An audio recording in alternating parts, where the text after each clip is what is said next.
Hello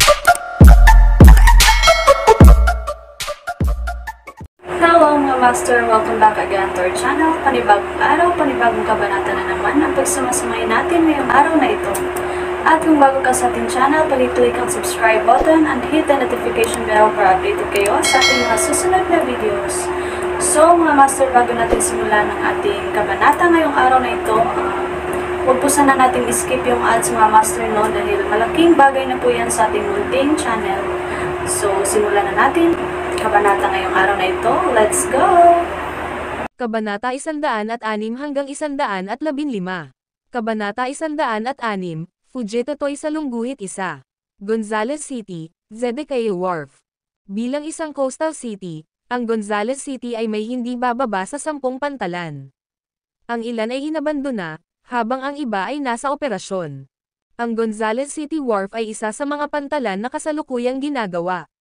Sa araw, ang mga construction team ay abala sa trabaho doon, ngunit sa gabi, kahit isang anino ay hindi nakikita.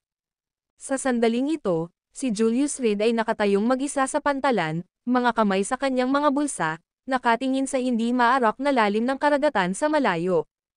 Ang gabi ay nilalamon ang liwanag hanggang sa ang huling kislap ng liwanag ay naglaho sa pinagsanib na dagat at langit, na iniwan ang Zedekiah Wharf na ganap na nababalot ng kadiliman.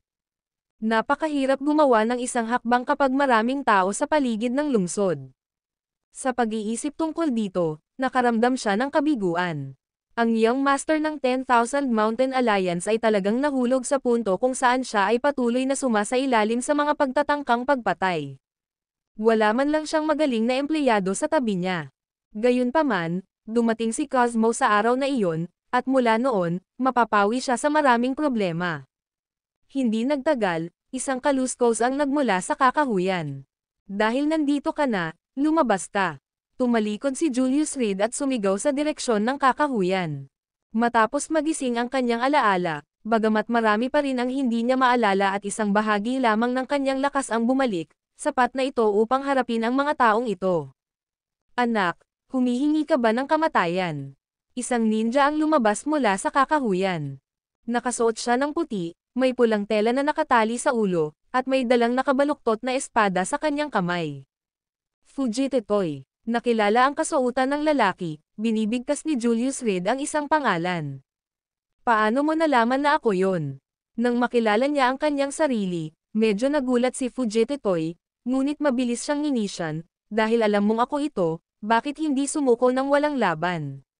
Dahil nandito ka, paano ako makontento ng walang laban?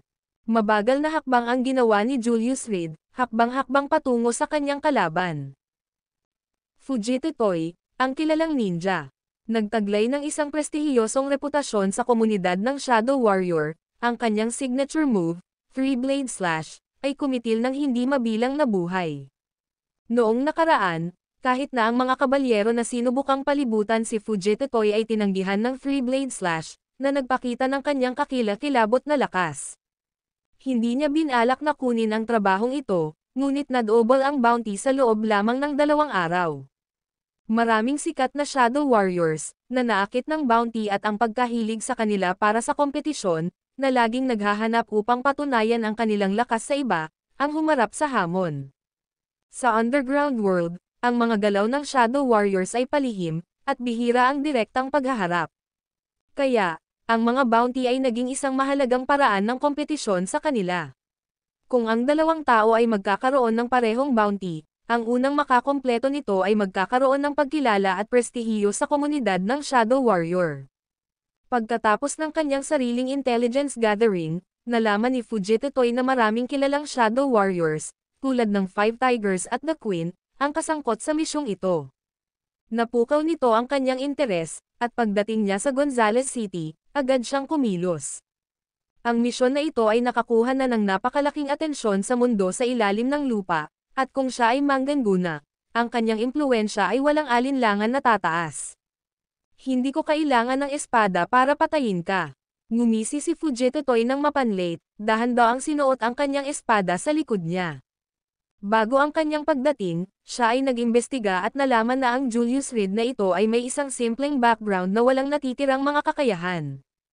Ang hindi niya alam ay ang Deep Cold ay tuluyan ng nahulog kay Julius Reed at nawalan pa ng ilang eksperto sa proseso. Ngunit ang mabuting paglilihim ng Deep Cold ay pumihil sa pagkalat ng balita. Ganun ba? Baka magsisi ka. Napangiti ng mahina si Julius Reed at sa isang iglap, nakatayo na siya sa harap ni Fujitotoy. Whoosh! Sa tunog ng hangin na napunit, ang kanang kamay ni Reed ay nag-transform sa isang hampas ng palad at walang awang pinutol. Bang! Nagulat si Fujitotoy at mabilis na umatras, pinalawak ang kanyang mga kamao upang ipagtanggol. Hindi niya inaasahan na ganoon kabilis ang kanyang kalaban, at mabangis na umatake sa labas ng gate. Matapos umatras ng ilang hakbang, nakaramdam ng pamamanhid si Fujitotoy sa kanyang mga kamay, at isang mataimtim na ekspresyon ang lumitaw sa kanyang mukha. Itinago mo ang iyong lakas. Sa pagtingin sa mukhang mahinang kabataan sa kanyang harapan, ang kanyang mukha ay nagpakita ng pabago-bagong ekspresyon. Ang kakayahang ito ay ganap na naiiba sa ipinahiwatig ng katalinuhan, kahit na siya ay malamang na mapapatay lamang ang kanyang batang kalaban sa kahirapan. Gayunpaman, si Fujitotoy ay walang nakitang mali sa sitwasyon dahil hindi pa niya nabubunot ang kanyang espada. Kapag nabunot, ang lakas ng labanan ng isang ninja ay maaaring doble sa isang iglap. Di ba sabi mo hindi ka gagamit ng espada? Nang makita niya ang kamay ni Fujitotoy na umaabot sa kanyang likuran, nagsalita si Julius Reed. Ha! Ang pagpatay sa iyo ay madumi ang talon ko.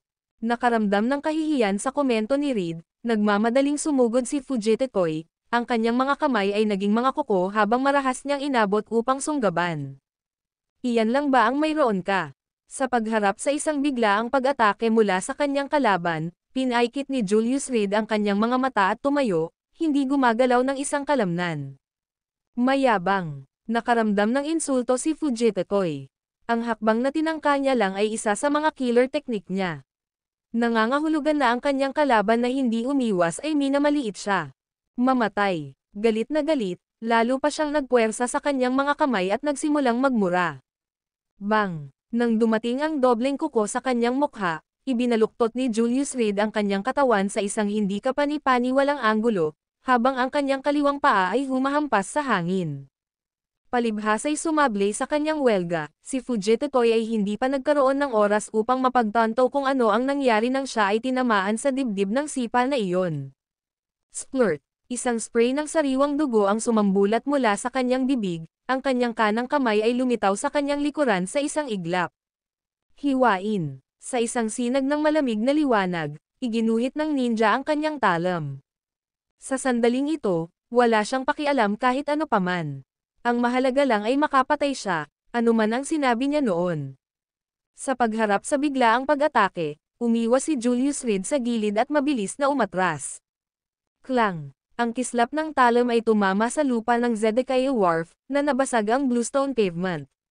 Matapos makaligtaan ang unang slash, sa wakas ay nagpakita ng solemne na ekspresyon ang mukha ni Fujitotoy. Hiwain! Bahagya niyang tinapik ang lupa gamit ang kanyang paa at naglunsad ng pangalawang pag-atake mula sa himpapawid. Isang malamig na liwanag ang kumislap sa kalangitan sa gabi, na parang may bulalakaw na mabilis na dumaan. Bang! Sa pagkakataong ito, hindi umiwas si Julius Reed. Nakita niya ang pagkakataon at binasag ang palad niya sa palso ni Fujitotoy. Umungo si Fujitotoy, at lumipad ang mahabang talam mula sa kanyang kamay. Ngunit sa sumunod na sandali, ang kabilang kamay niya ay bumaba upang hawakan ang nahuhulog na talam at mabilis na hamampas pasulong. 3 talam na slash. Hiwain! Ang talam ay makitid na nakaligtaan si Julius Reed, na tumagos sa hangin sa tabi niya, at muling nawala ang target nito. Bang! Hindi na binigyan ng isa pang pagkakataon ang kanyang kalaban na mag-strike, itinulak ni Julius Reed ang kanyang kanang kamao at pinalo ito ng malakas sa likod ni Fujitotoy. Splurt! Hindi ako makapagpahinga hanggat hindi ko naipaghihiganti ang kahihiyan na ito. Si Fujitotoy ay dumura ng isa pang subo ng dugo at nawala sa lugar. Ito ang ninjutsu, ang pinakaligtas na paraan para makatakas. Basura, matapang na lumapit para sa bounty. Whoosh! Whoosh! Whoosh! Splat! Kasunod ng ilang kislap ng malamig na liwanag sa hangin, bumagsak ang katawan ni Fujitotoy sa lupa. Lumalabas sa kanya ang 12-12 ng pilak na karayom, perpektong tuwid. Ang babaeng ito ay walang awa pa rin sa kanyang mga welga. Mula sa malayo, hindi napigilan ng 5 tigre ang makalanghap ng malamig na hangin.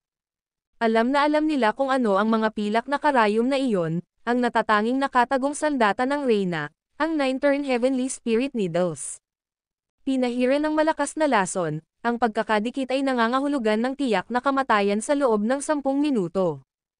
Hanggang sa kanyang namamatay na hininga, hindi inakala ni Fujitotoy na ang kanyang kumpiyansa na pakikipaglaban para sa karangalan ay magtatapos sa kamay ng Reyna. Tapikin, tapikin, tapikin. Sa gitna ng sunod-sunod na pagpindot ng mataas na takong, lumabas ang isang babae mula sa kakahuyan ni Baron Gray. Nakasuot siya ng beret, nakasuot ng masikip na mahabang damit, at may dalang scimitar sa kanyang kamay. Hindi ko inaasahan na medyo may kakayahan ka. Gayunpaman, sa harap ko, natatakot ako na malabong mabuhay ka. Bahagyang nanunuya ang babae, lumalapit pa rin sa masayang lakad. Ang 9 Heavenly Spirit Needles ay sobrang yin at malambot. Malinaw, hindi mo pa sila nababatid, kaya pinili mong balutin sila ng lason. Habang nagsasalita si Julius Reed, kapansin-pansing huminto ang mga yabag ng babae.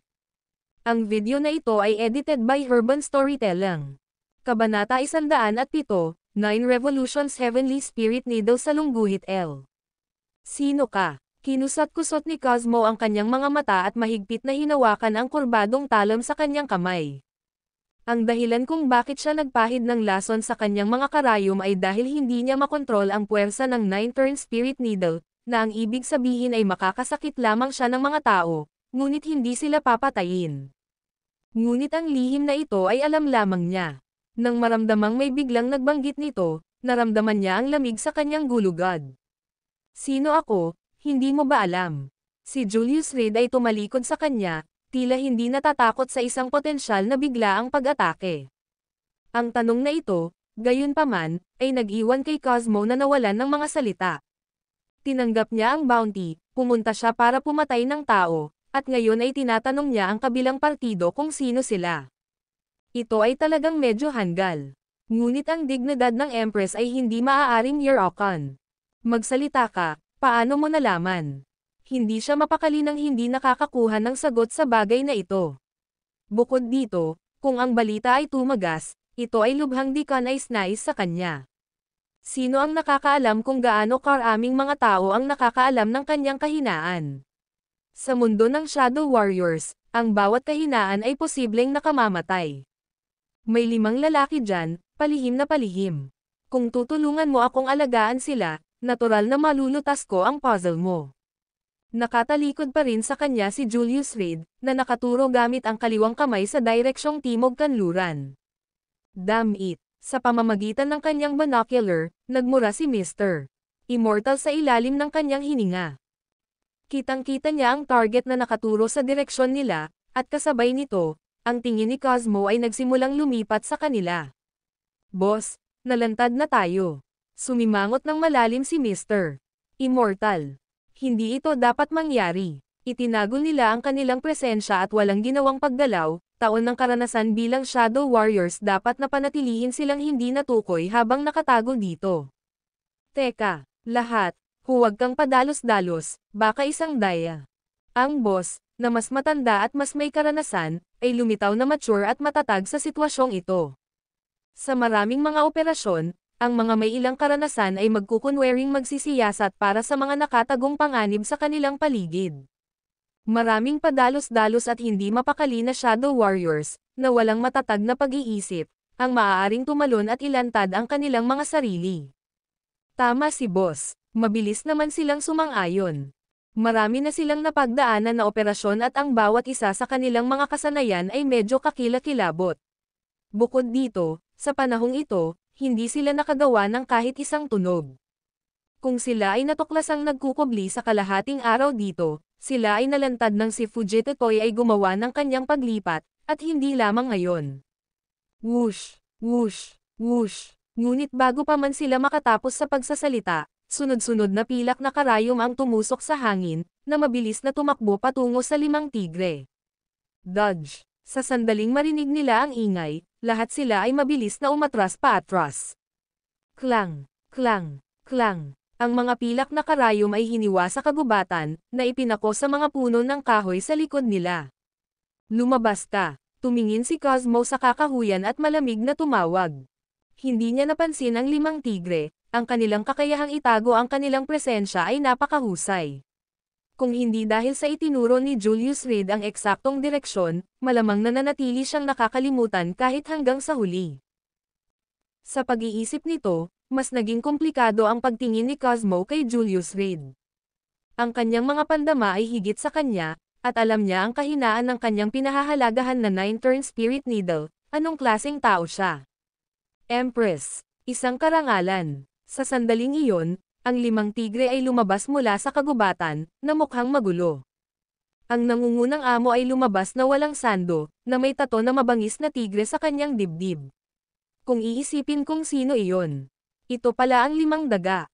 Nang makita ni Cosmo ang 5 lalaki, napangiti si Cosmo, ang mga kagalang-galang na Shadow Warriors, na parang mga daga sa dilim, hindi ka ba natatakot na mawalan ng mukha kapag may nabalitaan? Hindi tulad ng 5 Tigers, si Cosmo ay isang Easterner, at higit pa rito, isang pure-blooded Chinese. Gayunpaman, pagkatapos magkaroon ng kaunting katanyagan, palagi na siyang nagpapatakbo sa kanluraning mundo, na nakakuha sa kanya ng titulong Empress.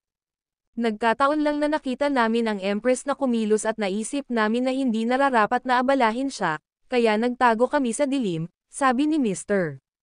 Immortal, na nakasuot ng salaming pang-araw at nakangisi. Sa isang gabing kasing dilim nito kung saan halos hindi mo makita ang iyong kamay sa harap mo, ang mga salaming pang-araw ay palaging kakaiba. Bago dumating si Fujitotoy, nandoon ka na. 5 matatandang lalaki ang nakahiga ng hindi namumula. Kinausap ni Julius Reed ang iba na nakatalikod sa kanila na para bang binubulong sa sarili. Tumahimik ka. Sa kanyang mga sinabi, ang mga kutis ng 5 tigre ay agad na nagbago. Sino itong taong target nila, para ma-detect ang presensya nila? Ibig sabihin noon pa man ay alam na ng kabilang partido ang tungkol sa kanilang lokasyon ngunit tahimik lang sila. Sa pagmumuni-muni sa eksena ng pagkatalo ni Fujitotoy, nagsimula silang magmuni-muni. Tila ang katalinuhan ay may depekto, medyo magulo ang target nila.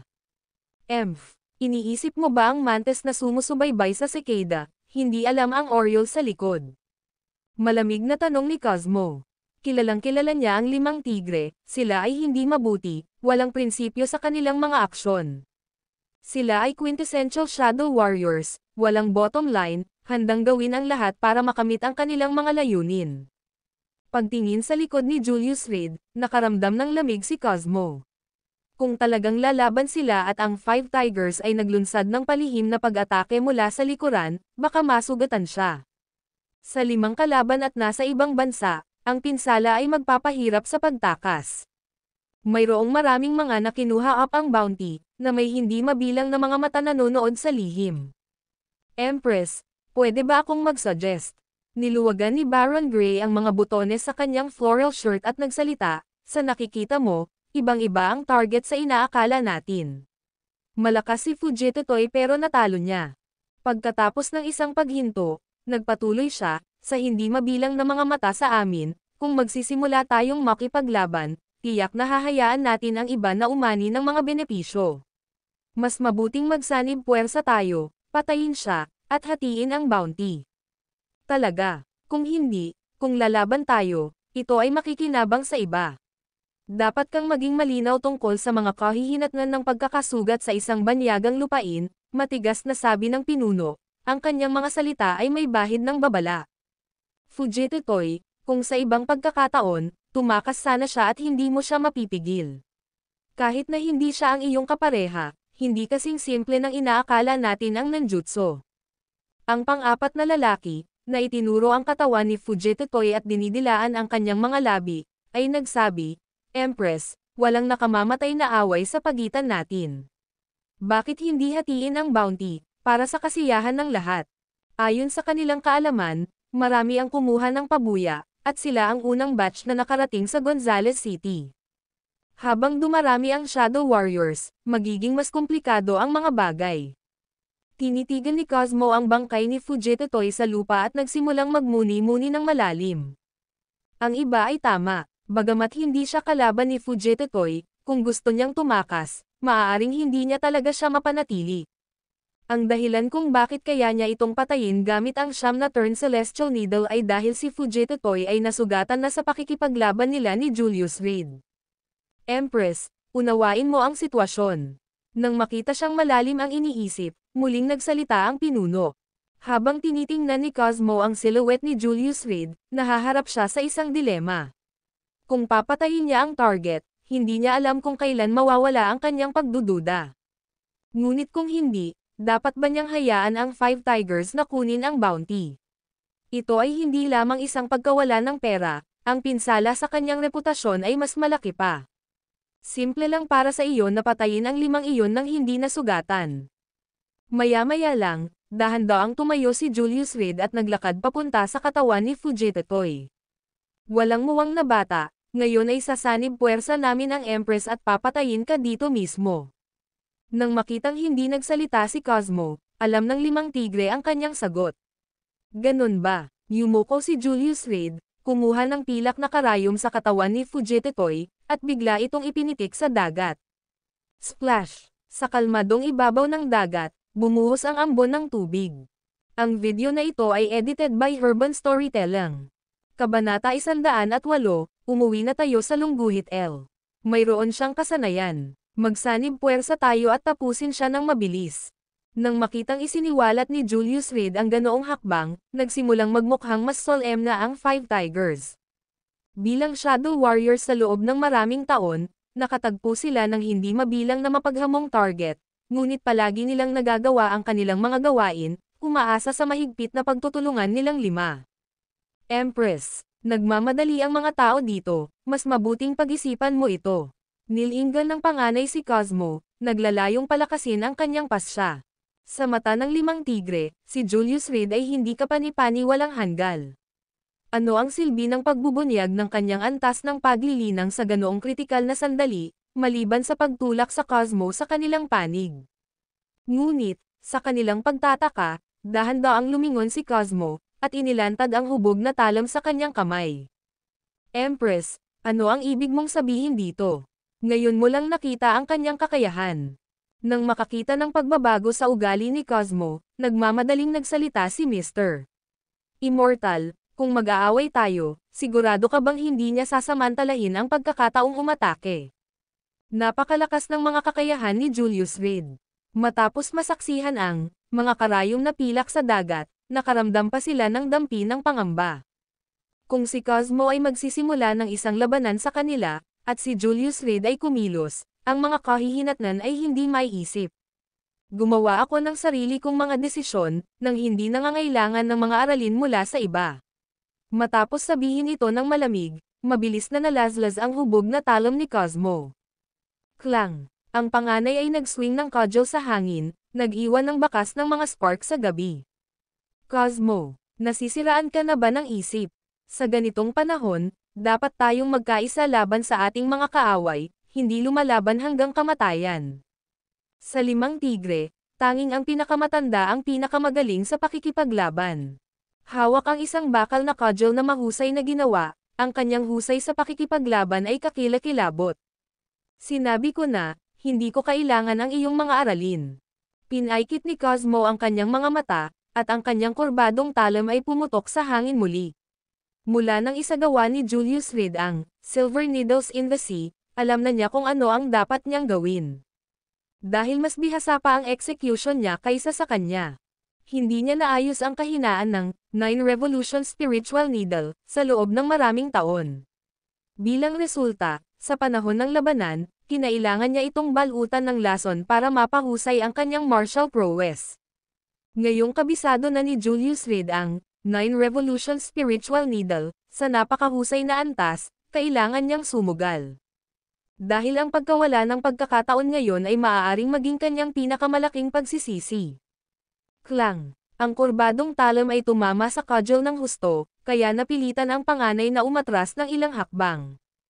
Cosmo, kung determinado kang labanan ako, pagkatapos ay kalimutan ang tungkol sa ating pagkakaisa bilang kapwa Shadow Warriors. Pinaikit ng panganay ang kanyang mga mata at huminga ng malalim, patayin. Sisingilan. Ang 5 sa kanila ay agad na naghiwa-hiwalay, naglunsad ng isang pag-atake sa isang kakaibang formation. Nanliligaw sa kamatayan. Nanginginig ang kanang kamay ni Cosmo, at 12-dosenang pilak na karayom ang biglang lumitaw sa kanyang pagkakahawak. Whoosh! Whoosh! Whoosh! Ang mga pilak na karayom ay sumambulat sa isang iglap. Mr. Immortal. Umungol ang panganay, itinanam ang kanyang mahabang tungkod sa lupa, itinutulak ang sarili sa hangin. Kasabay nito, kahit papaano ay gumawa si Mr. Immortal ng isang bakal na payong, agad itong inilagay sa harap nila. Klang! Klang! Klang! Ang mga pilak na karayom ay nahulog sa bakal na payong at nahulog sa lupa. Kaming magkakapatid ay nag-anticipate na makilala ka, kaya inihanda namin ang payong na ito ng maaga. Paano ba naman, Empress, hindi mo inaasahan yun, di ba? Tumawa ang panganay, ibinaba ang kanyang mahabang tungkod mula sa itaas, na hinahampas ng buong lakas. Bago pumunta dito, inimbestigahan na nila ang lahat ng mga kakompetensya. Ang tanging maaaring magdulot ng banta sa 5 tigre ay ang Empress. Ang isa sa mga pinakamahusay na kakayahan ng Empress ay ang 9 Revolution Spiritual Needle. Ginawa nila ang bakal na payong na ito ng maaga upang kontrahin ang 9 Revolution Spiritual Needle, at ito ay ginamit ng mas maaga kaysa sa inaasahan. Hindi napigilan ni Cosmo na sumimangot ng bahagya. Narinig na niya ang tungkol sa 5 Tigers, isang grupo ng mga matutulis na veterano sa mundo ng Shadow Warriors. Pero ngayon pa rin ang unang beses na nagkaharap sila. Alam ni Cosmo na siya ay naging pabaya, hindi dapat maliitin ang mga kalaban niya. Ngunit ang kanyang titulong Empress ay hindi rin ibinigay sa walang kabuluhan. Tuturuan kita, may mga bagay na dapat mong maunawaan. Noon lang, yumuko si Julius Reed at pumulot ng pilak na karayom. Tingnan mong mabuti. Whoosh! Habang pinipitik niya ang kanyang gitnang daliri, marahas na bumaril ang pilak na karayom. Thud! Si Mr. Immortal ay nagmamadaling nagtago sa likod ng bakal na payong, ngunit ang pilak na karayom ay tumusok dito, diretsyong tumusok sa kanyang katawan. Mr. Immortal! Sigaw nilang apat, patuloy na nagbabago ang ekspresyon ng mga mukha. Nililigawan mo si kamatayan. Tumingin ang panganay kay Julius Reed, ang kanyang mga mata ay parang nagbubuga ng apoy. Ibinaba niya ang kanyang mahabang tungkod na may malakas na galaw, na parabang hinahati ang Urea Mount, binasag ito ng husto. Klang! Ngunit sa pagkakataong iyon ay biglang tumilapon ang hubog na talon ni Cosmo sa kanyang kamay, na nakabangga sa mahabang tungkod. Sinamantala ang pagkakataon, muli niyang ipinutok ang 9 turns Heavenly Spirit Needle mula sa kanyang kamay. Mag-ingat ka, si Mr. Immortal, na sa simula ay nalasan, ay biglang tumayo na parang nabuhayan, na umaarangkada gamit ang bakal na payong. Thud! Sa pagkakataong ito, hindi napigilan ng bakal na payong ang 9 turns Heavenly Spirit Needle ng Cosmo, na lahat ay nakabaon sa katawan ni Mr. Immortal. Kuya, nagbago na ang sitwasyon, kailangan na nating umalis agad. Itinukod ni Mr. Immortal ang kanyang sarili gamit ang bakal na payong sa lupa, na dumura ng isang subo ng sariwang dugo. Siya ay nalasan ng husto, at kahit ang mga Diyos ay hindi na siya mailigtas ngayon. Kuya, ang natitirang tatlo ay tumingin sa panganay na may matinding kalungkutan. Cosmo, ang sama ng loob na ito, nabanggit ko na. Huminga ng malalim ang panganay, biglang naghagis ng ilang flash bomb mula sa kanyang kamay. Nang bumalik ang kanilang pangitain, ang natitira lamang sa lupa ay isang sirang bakal na payong, wala nang iba. Sino ka ba talaga? Lumingon si Cosmo, diretsyong nakatingin kay Julius Reed. Ang kapangyarihan sa likod ng 9 turns Heavenly Spirit Needle na pinakawalan niya ngayon ay malinaw na mas malakas, lahat ng ito ay natukoy mula sa karayom na pinitik ni Julius Reed kanina. Napakakalimutan mo, ngumiti si Julius Reed, tumalikod at kumuha ng tela sa bulsa, dahan-daang ibinalot sa mukha niya. Ikaw, nang makita niya ang mukha nito, halos bumagsak ang mga mata ni Cosmo sa lupa. Guro, pagkaraan ng ilang sandali, lumuhad siya kasabay ng isang hampas, na walang tigil na pag-agos ang mga luha. 3 taon. 3 taon na kitang hinahanap, ngunit hindi ko akalain. Gayunpaman, hindi ko akalain, Ang aking sariling disipulo ay talagang darating upang patayin ako, sabi ni Julius Reed, na nakangiti habang ibinalik ang tela sa kanyang bulsa. Guro, paumanhin. Isa, saglit na nawalan ng salita si Cosmo. Siya ay talagang dumating upang patayin ang kanyang sariling amo. Ano ito? Ang pagtataksil sa sariling guro at mga ninuno. Ang pagiging ignorante ay hindi kasalanan. Alam ni Julius Reed kung ano ang iniisip niya, at sa tamang pagkakataon, nag-alok siya ng dahilan. Nagkataon lang na kulang ako sa tulong ngayon. Pakialam mo ba? Naisip niya habang nakatingin sa kanyang alagad, ang gilid ng kanyang bibig ay nakaangat sa isang ngiti. Noon, nagustuhan niya ang katigasan ng ulo ng batang si Cosmo at napagpasyahan niyang kunin ito bilang kanyang alagad. Sino ang nakakaalam na pagkatapos ng maraming taon, halos hindi niya ito makilala. Dadaanan ko ang apoy at tubig para sa aking Panginoon, si Cosmo ay kusang humaharap sa kamatayan ng walang pag-aalinlangan. Lumuhad si Cosmo sa lupa, puno ng luha ang kanyang mga mata. Siya ay isang ulila mula pagkabata, kinuha mula sa mga lansangan ng kanyang Panginoon. Hanggang ngayon, naaalala pa rin niya ang mga unang salita na sinabi sa kanya ng kanyang amo. Paano ka nakaligtas sa pagiging tanga? Noong taong iyon, siyam si Cosmo. Maliban na lang kung may mangyari na hindi inaasahan, marami pang Shadow Warriors ang malamang na darating dito sa lalong madaling panahon. Kailangan mong kumilos dahil limitado ang lakas ko, at hindi ko kayang harapin ang mga bagay na ito sa lahat ng oras. Malumanay na nagsalita si Julius Reed habang nasa likod ang kanyang mga kamay, sumunod ka sa akin pauwi. Ang video na ito ay edited by Urban Storytelling. Kabanata 100 hanggang 108, ang Extra Sister sa Lungguhit 1. Kabanata 100, ang Extra Sister sa Lungguhit 1. Pagbalik ng dalawa, hating gabi na. Si Cosmo ay bihasa sa pagbabalat kayo, nagpalit na siya ng damit habang nasa daan at ngayon ay parang isang ordinaryong babae.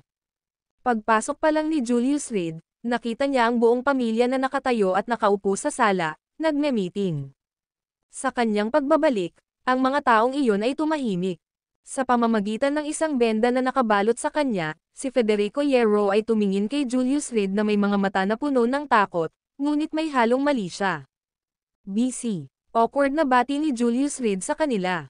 Wala lang, nagkwekwentuhan lang kami. Nakangiting sabi ni Keller Radcliffe. Ngunit sa sandaling iyon, nagkataon na pumasok si Cosmo. Beauty, dapat mali ang pintuan mo. Tumayo si Knoxridge at may hinalang tanong. Karaniwan, ang kanilang bahay ay hiwalay, napapaligiran ng isang bakuran, at binabantayan ng 4 na mabangis na tao. Imposibleng may pumasok na lang. Hindi po ako nagkamali, umiling si Cosmo at nakangiting sinabi, Tita, ako po ang kanyang sinumpaang kapatid.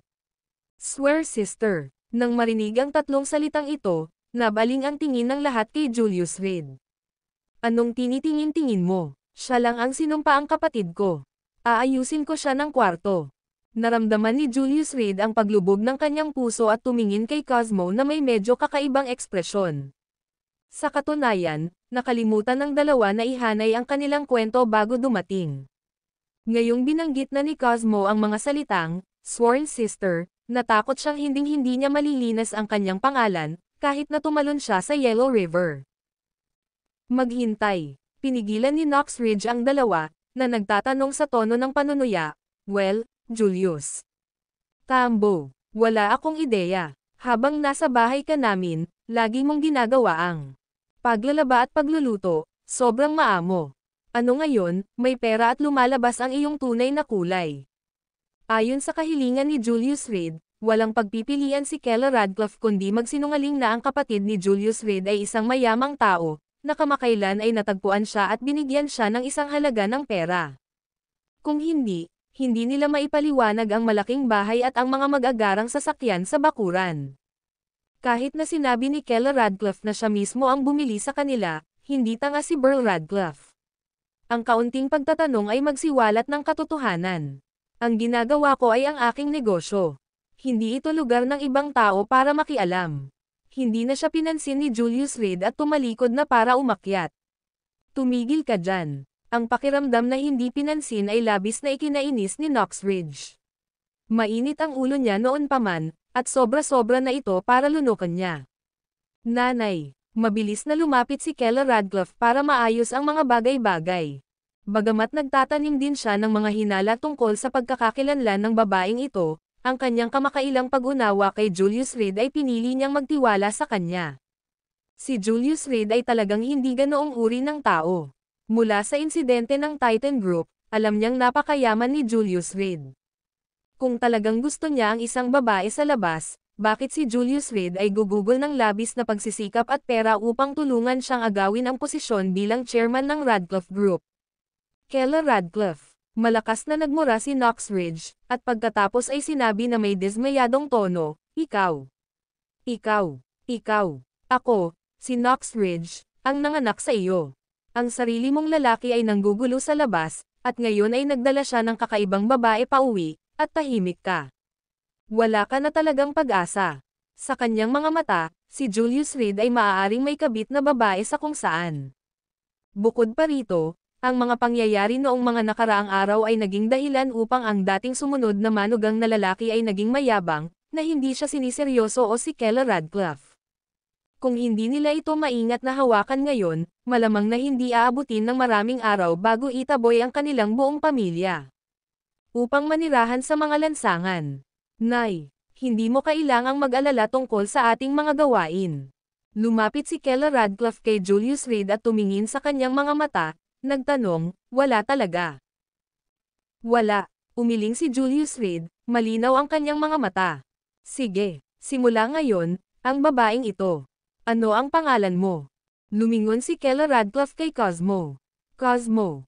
Mabuti, simula ngayon, kapatid ko na si Cosmo. Sa pamilyang ito, walang sino man ang maaaring magbigay ng paghihirap sa kanya. Matapos bigkasan ang mga salitang ito, tumalikod si Keller Radcliffe at bumalik sa sarili niyang silid. Dahil hindi nakialam ang kinauukulan, nilunok lamang ni Knox Ridge ang kanyang galit. Inis na tawag niya kay Burl Radcliffe at bumalik sa kanyang kwarto para magmukmak.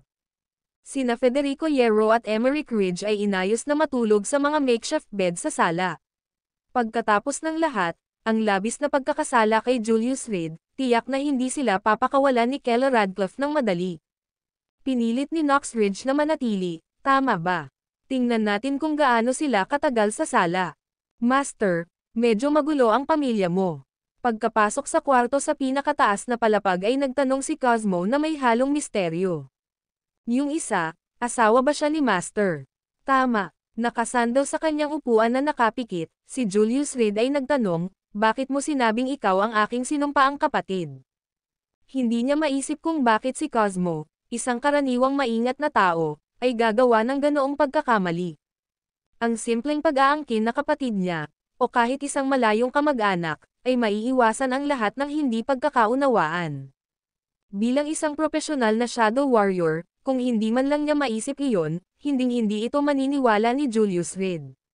Nadulas lang, sinubukan ni Cosmo na iwasan ang tanong sa pamamagitan ng paghiga sa kama.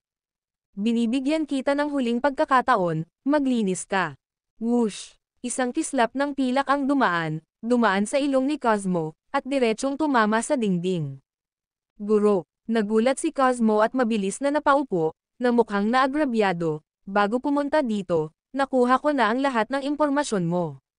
Alam mo ba, pagkatapos makuha ang intel na iyon, desperado akong patayin ka sa unang tingin. Binuksan ni Julius Reed ang kanyang mga mata at nagtanong ng malakas. Ayon sa file, pinahiya ka, 3 taon bilang isang kinutya na manugang, talagang nakakaawa. Galit na sabi ni Cosmo, ngunit hindi ko inaasahan na ikaw ang aking Panginoon. Alam mo ba, sa aking isipan, kung anong uri ng tao ang aking Panginoon? Anong klaseng tao? Napukaw ang interes, nagtanong si Julius Reed bilang ganti. Ang aking Panginoon ay tiyak na isang dragon sa mga lalaki. Bagamat siya ay laging nakasuot ng maskara, alam kong siya ay dapat na sobrang gwapo at mag-ara, at ang kanyang mga kakayahan, halos hindi magagapi. Tumigil ka dyan. Kahit na matagal na siyang nabuhay, naramdaman pa rin ni Julius Reed ang pamumula ng kanyang pisngi. Totoo naman, sa sandaling ito, si Cosmo ay parang isang batang babae, ganap na wala sa dominanteng presensya at kamahalan ng reyna. Naisip ko sa aking sarili, ang aking Panginoon, isang napakahusay na tao, ay kailangang magtiis ng pagmamaltrato sa loob ng 3 taon. Naiisip mo ba kung ano ang naramdaman ko? So gusto mo silang pahirapan? Sa wakas ay naunawaan ni Julius Reed, ang kanyang alagad ay kumukuha ng mga yakap para sa kanya. Well, mukhang hindi nasayang ang pagmamahal niya. Kung hindi dahil sa kanyang paggabay noong araw, marahil ay isa na lamang itong ordinaryong babae na pinagkakaabalahan ng buhay ni Cosmo. Kung hindi ko nakita ang iyong paborebleng saloobin sa kanila, maaaring nakagawa na ako ng pagpatay. Malamig na napabuntong hininga si Cosmo, talagang hindi alam ng mga taong ito kung kailan sila mayaman. 3 taon na kitang hinahanap, pero heto ka, pinagmamalupitan. Habang nagsasalita siya, nakakunot ang noo niya, na mukhang naaagrabyado. Guro, bakit ka nawala nang walang sabi-sabi? May ideya ka ba kung paano kita hinanap kahit saan nitong nakaraang 3 taon? Bago mawalan ng alaala si Julius Reed, bibisitahin niya si Cosmo minsan sa 1 taon sa Europa at bibigyan siya ng gabay. Ngunit mula noong 3 taon na ang nakalipas, siya ay nawala ng walang bakas. Mula sa sandaling iyon, si Cosmo, tulad ng isang baliw, ay naghanap sa mundo para sa kanya.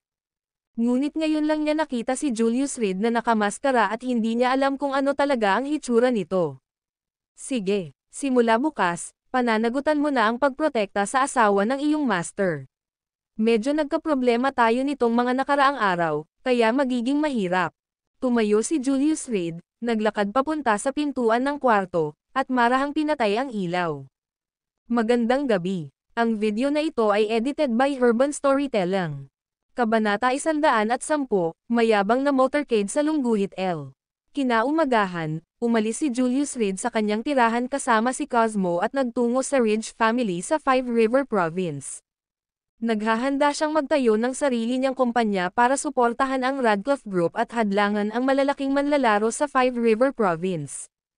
Pagkatapos ng lahat, si Kela Radcliffe ay isang normal na tao, kaya't bibigyan niya ang kanyang babae ng sapat na suporta at hayaang makamit ni Kela ang kanyang mga pangarap sa kanyang sariling paraan. Gayunpaman, bago pa man nila marating ang Ridge family, nakasalubong nila ang isang linya ng mga sasakyan sa kalsada. Ang Rolls-Royce na minamaneho ni Julius Reed ay isang magandang kotse, ngunit ang convoy sa tabi niya ay binubuo ng mga supercar na bawat isa ay nagkakahalaga ng 10 milyon.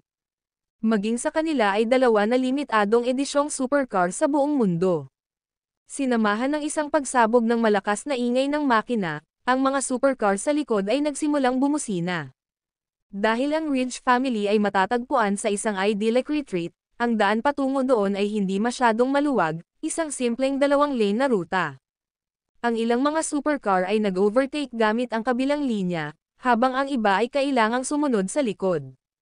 Nais din nilang mag-overtake, ngunit sa isang banda, ang daan ay masyadong makitid, at sa kabilang banda, ang sasakyan ni Julius Reed ay tumatakbo sa isang matatag at walang tigil na takbo. Lalong lumakas ang tunog ng mga busina na tila pahiwatig na hindi mapakali ang mga binata sa mga sasakyan. Guro, gusto kong pumatay ng tao. Walang ekspresyong sabi ni Cosmo, nasa likod ng manibela. Ito ang lungsod, ay tone down. Pumikit si Julius Reed, hindi pinansin ang ingay. Dam, nagmamaneho ka ba ng cart ng baka? Maya-maya lang, huminto ang isang supercar sa tabi ng Rolls-Royce at nagmura, kay Lola, kasing bagal ng kuhol, pinapatay mo ako sa kawalan ng pasensya. Paumanhin, babaeng baguhan dito. Ibinaba ni Cosmo ang bintana at nakangiting sabi. Dam, isang kagandahan. Nang makita si Cosmo ay agad na naging gentleman ang binata na kanina pa nagmumura. Napakaganda ng Cosmo, at ito ang uri ng kagandahan na nakakabighani ng isa sa unang tingin. Minsang sinabi ni Julius Reed na ang pang-akit ni Cosmo ay isang kalamidad, na sinasabing kung nabuhay siya noong sinaunang panahon, tiyak na magdadala siya ng kapahamakan sa estado. Halatang naaakit ng husto ang binata. Hinubad niya ang kanyang sunglasses at nakangiting nagtanong, Beauty, can I add your WeChat? Ganyan ang mga lalaki, nag-iiba agad ang ugali kapag nakakita ng magandang babae. Beep, beep, beep, tumahimik ang lahat, nagmura ang binata, at agad na tumahimik ang mga sasakyan sa likod. Sa paghusga sa mga kotse, siya ang pangalawa sa pinakamaganda doon, kaya pinakinggan siya ng mga tao. Sorry, may boyfriend na ako, at sa backseat siya nakaupo. Napangiti si Cosmo na ikinatuwa ng binata. Walang problema, wala akong pakialam. Napalunok siya ng mariin, kumikinang ang mga mata. Ngunit ginagawa ko. Pagkasabi nito, biglang pinahihit ni Cosmo ang manibela at pilit na inilagay ang supercar sa isang kanal. Dahil mabagal ang takbo, nang bumulusok ang supercar sa damuhan, nagbuga lamang ito ng itim na usok, kaya walang nasawi. Ganyan pa rin ang pusong bata. Umupo si Julius Reed sa likod at umiling, sumili ang bahagyang ngiti sa kanyang mukha. Sino ang mag-aakala na ang Empress, na nagdulot ng takot sa puso ng marami, ay maaaring kumilos kung minsan na parang bata? Tinanong nila ito. Nagpout si Cosmo sa kanyang mga labi, hindi pa rin nagmamadali. Maya-maya, may hamarang na supercar sa daanan nila. Malinaw, ang mga taong nagmamaneho sa unahan ay nakatanggap ng mensahe at naghihintay sa gitnang kalsada para kay Julius Reed at kasama.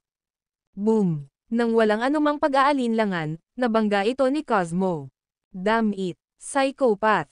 Agad na binaligtad ang supercar, at maraming kabataang lalaki ang sumugod sa gilid at nagsimulang magmura ng malakas. Hindi na kailangang mag-aksaya ng oras. Nakita ni Julius Reed na kikilos na si Cosmo sa kanyang layuning pumatay at pinaalalahanan siya ng malakas. Ang pagpunta sa Ridge family ang pangunahing gawain, at hindi niya gusto ang anumang hindi inaasahang komplikasyon.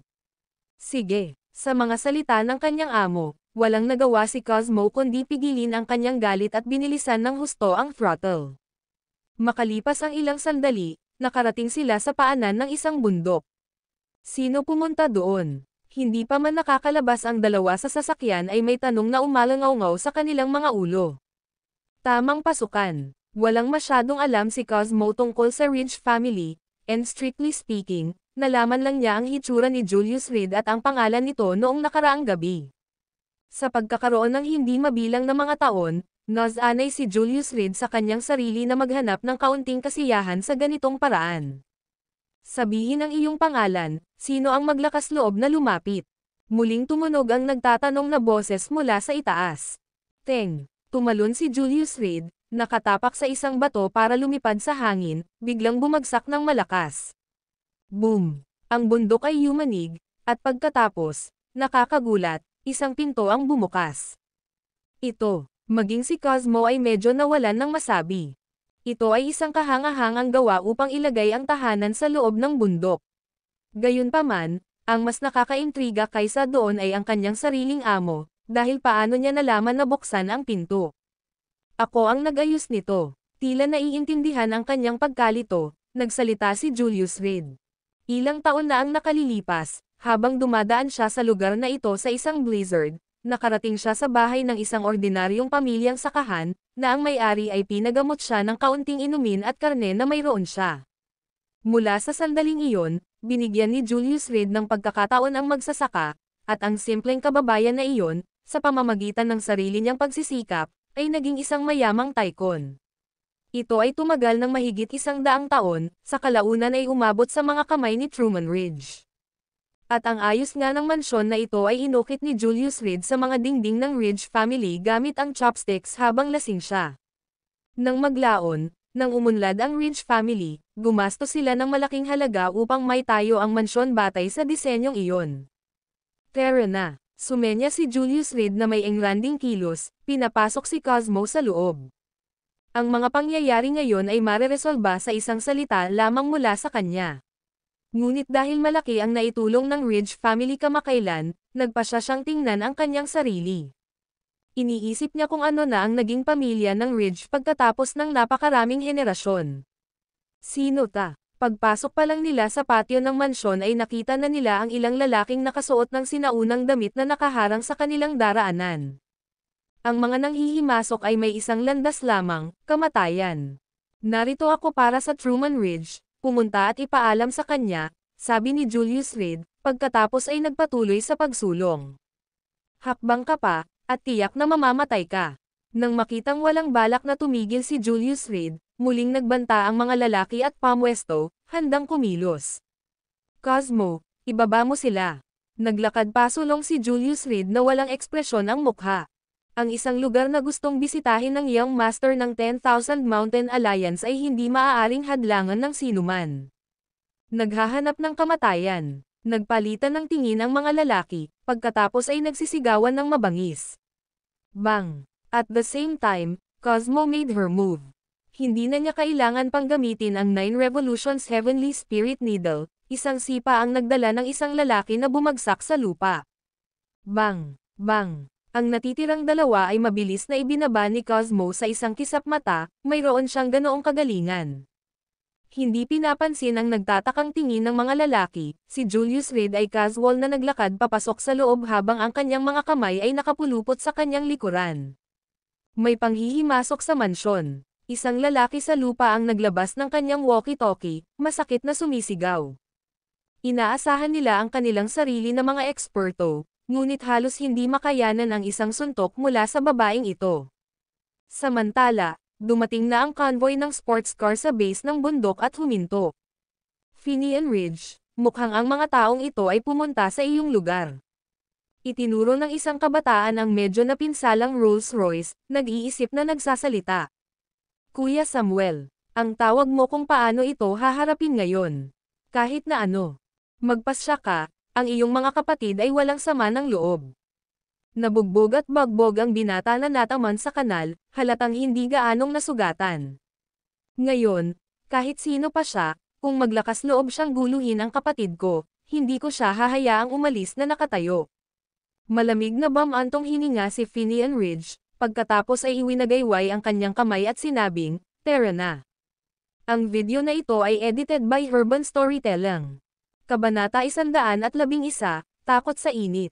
Sa Lungguhit L. Isang prosesyon ng mga tao ang maringal na nagmarcha papunta sa Ridge Family Estate. Ang Finian Ridge ay ang tanging apo ng Ridge Family, na tumatanggap ng bawat kaunting pagmamahal at kagustuhan sa loob ng pamilya.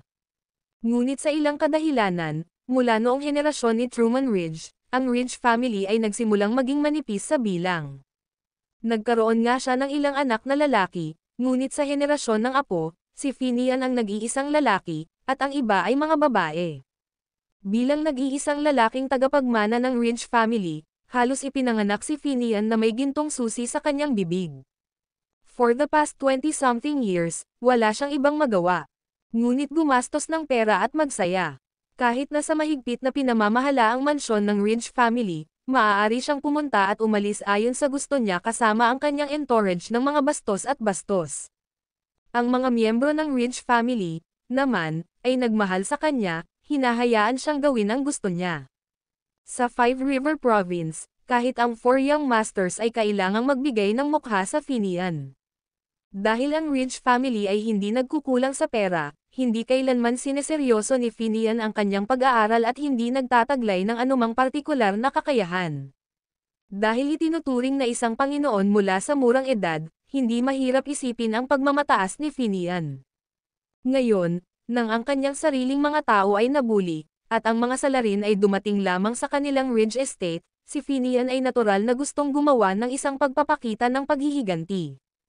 Gaya ng dati, naroon ang sinumang pumunta sa pinto para humingi ng pabor sa Ridge Family o sa curry favor proactively. Kadalasan, hindi man lang nila makikita ang mukha ni Truman Ridge. Upang alagaan ang Finian, madalas siyang pinapunta ng Ridge Family para salubungin ang mga bisitang ito. Kung tungkol sa mga detalye, ang lahat ay nakasalalay sa kalooban ng Finian. Ang Ridge Family ay hindi kapos sa pera, at kadalasan, hanggat Finian ay nalulugod, ang batang miyembro ng Ridge Family ay maaaring tapusin ang ilang mga gawain. Pagpasok nila, nakita nila ang mga gwardya na nakahandusay sa lupa sa matinding sakit. Anong nangyari? Kumunat ang noo ni Finian, malinaw na napagtanto na may nangyaring mali. Ngayon lang, isang lalaki at isang babae ang pumasok at pinatumba kaming lahat ng walang sabi-sabi. Isang lalaki, nang makita ang Finian, nagmamadaling nagsimulang magsalita. Napakaganda ba ng babae? Nagtanong ang isang sugatang bata sa likod ng Finian. Eksakto, sumang-ayon ang lalaki. Kuya Samuel, ang dalawang ito ay medyo walang hiya.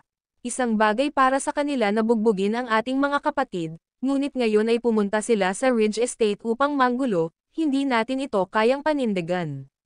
Natuwa ang binata, may alam siya sa kung ano ang kaya ng Ridge family. Sa pamamagitan lamang ng pagiging malapit sa Finian, ang negosyo ng kanyang pamilya ay nakatanggap ng kaunting pabor. Ngayon, sa lalaking at babaeng ito na nangangahas na gumawa ng gulo sa Ridge Estate, hindi ba nila nililigawan si kamatayan? Oo nga, nang marinig ang mga salita ng lalaki, nagdilim ang ekspresyon ni Finian. Tara na at tingnan natin. Samantala, tuwang-tuwa si Truman Ridge nang marinig na dumating si Julius Reed.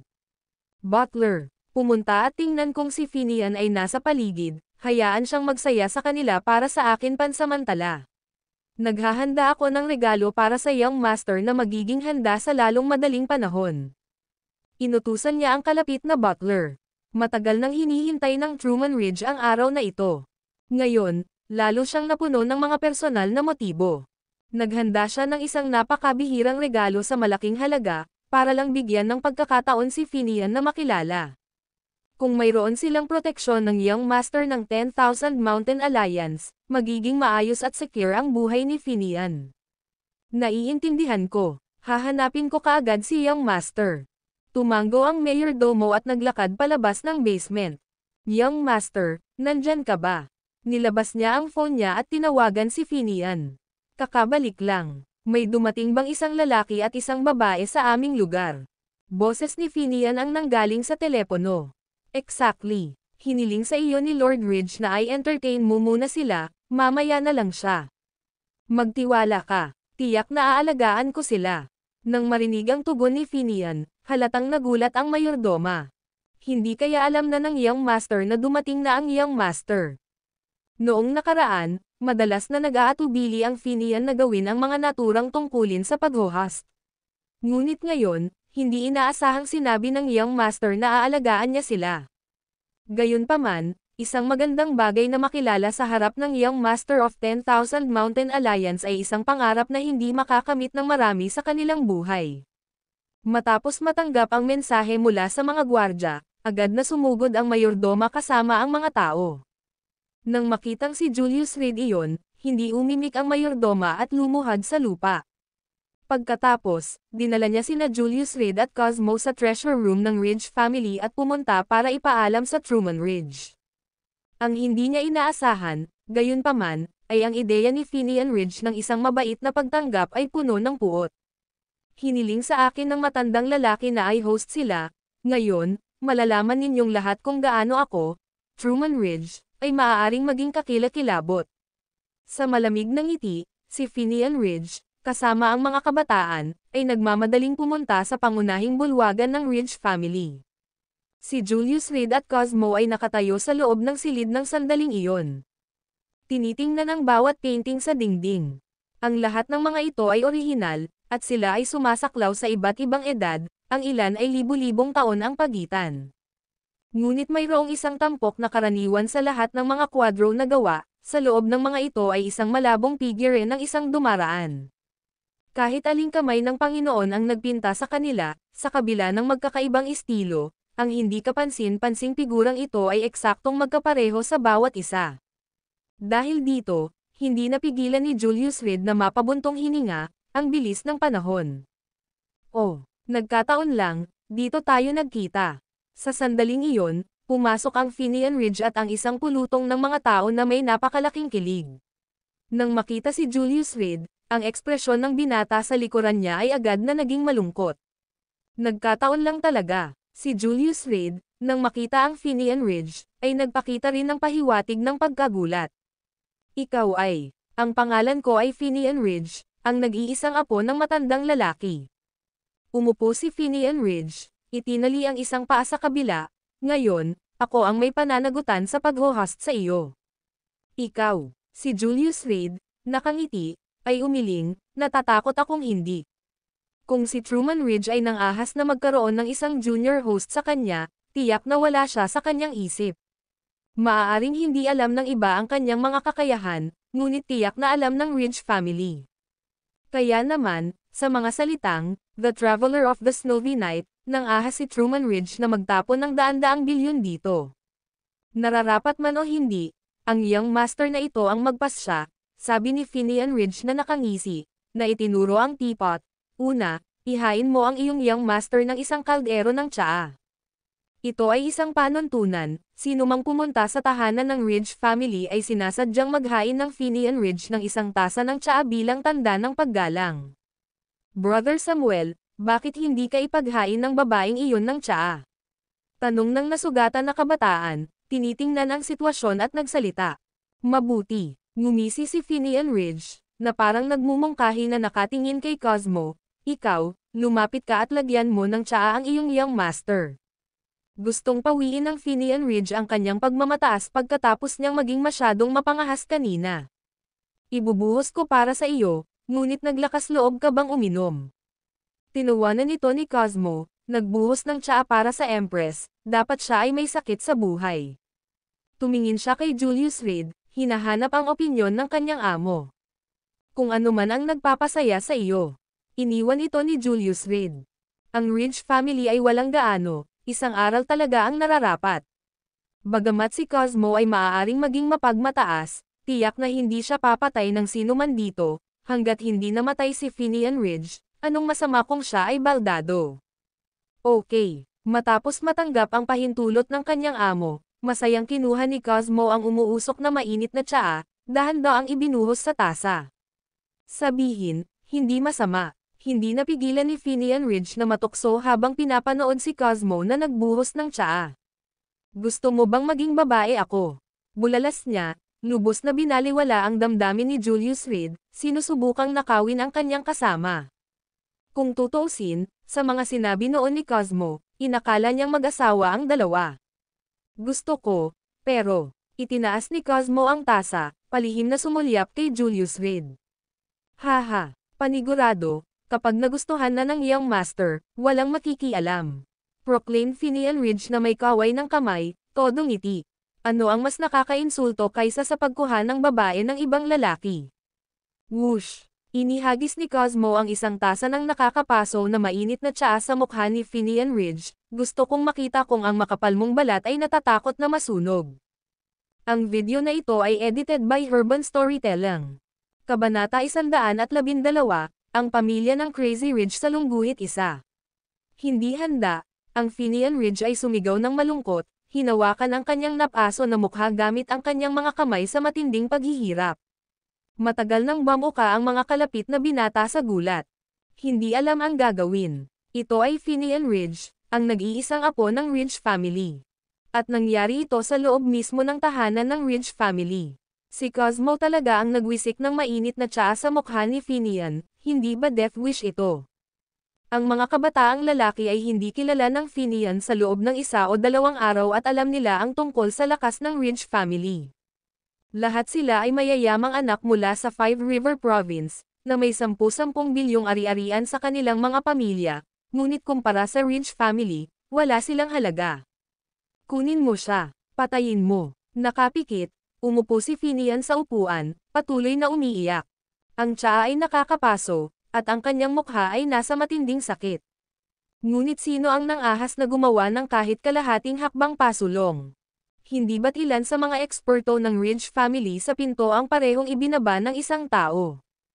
Tumigil ka nga, hindi ba dapat maging maayos ang pakikitungo mo sa akin? Paanong hindi mo matitiis ang ganoong kaliit na pagsubok?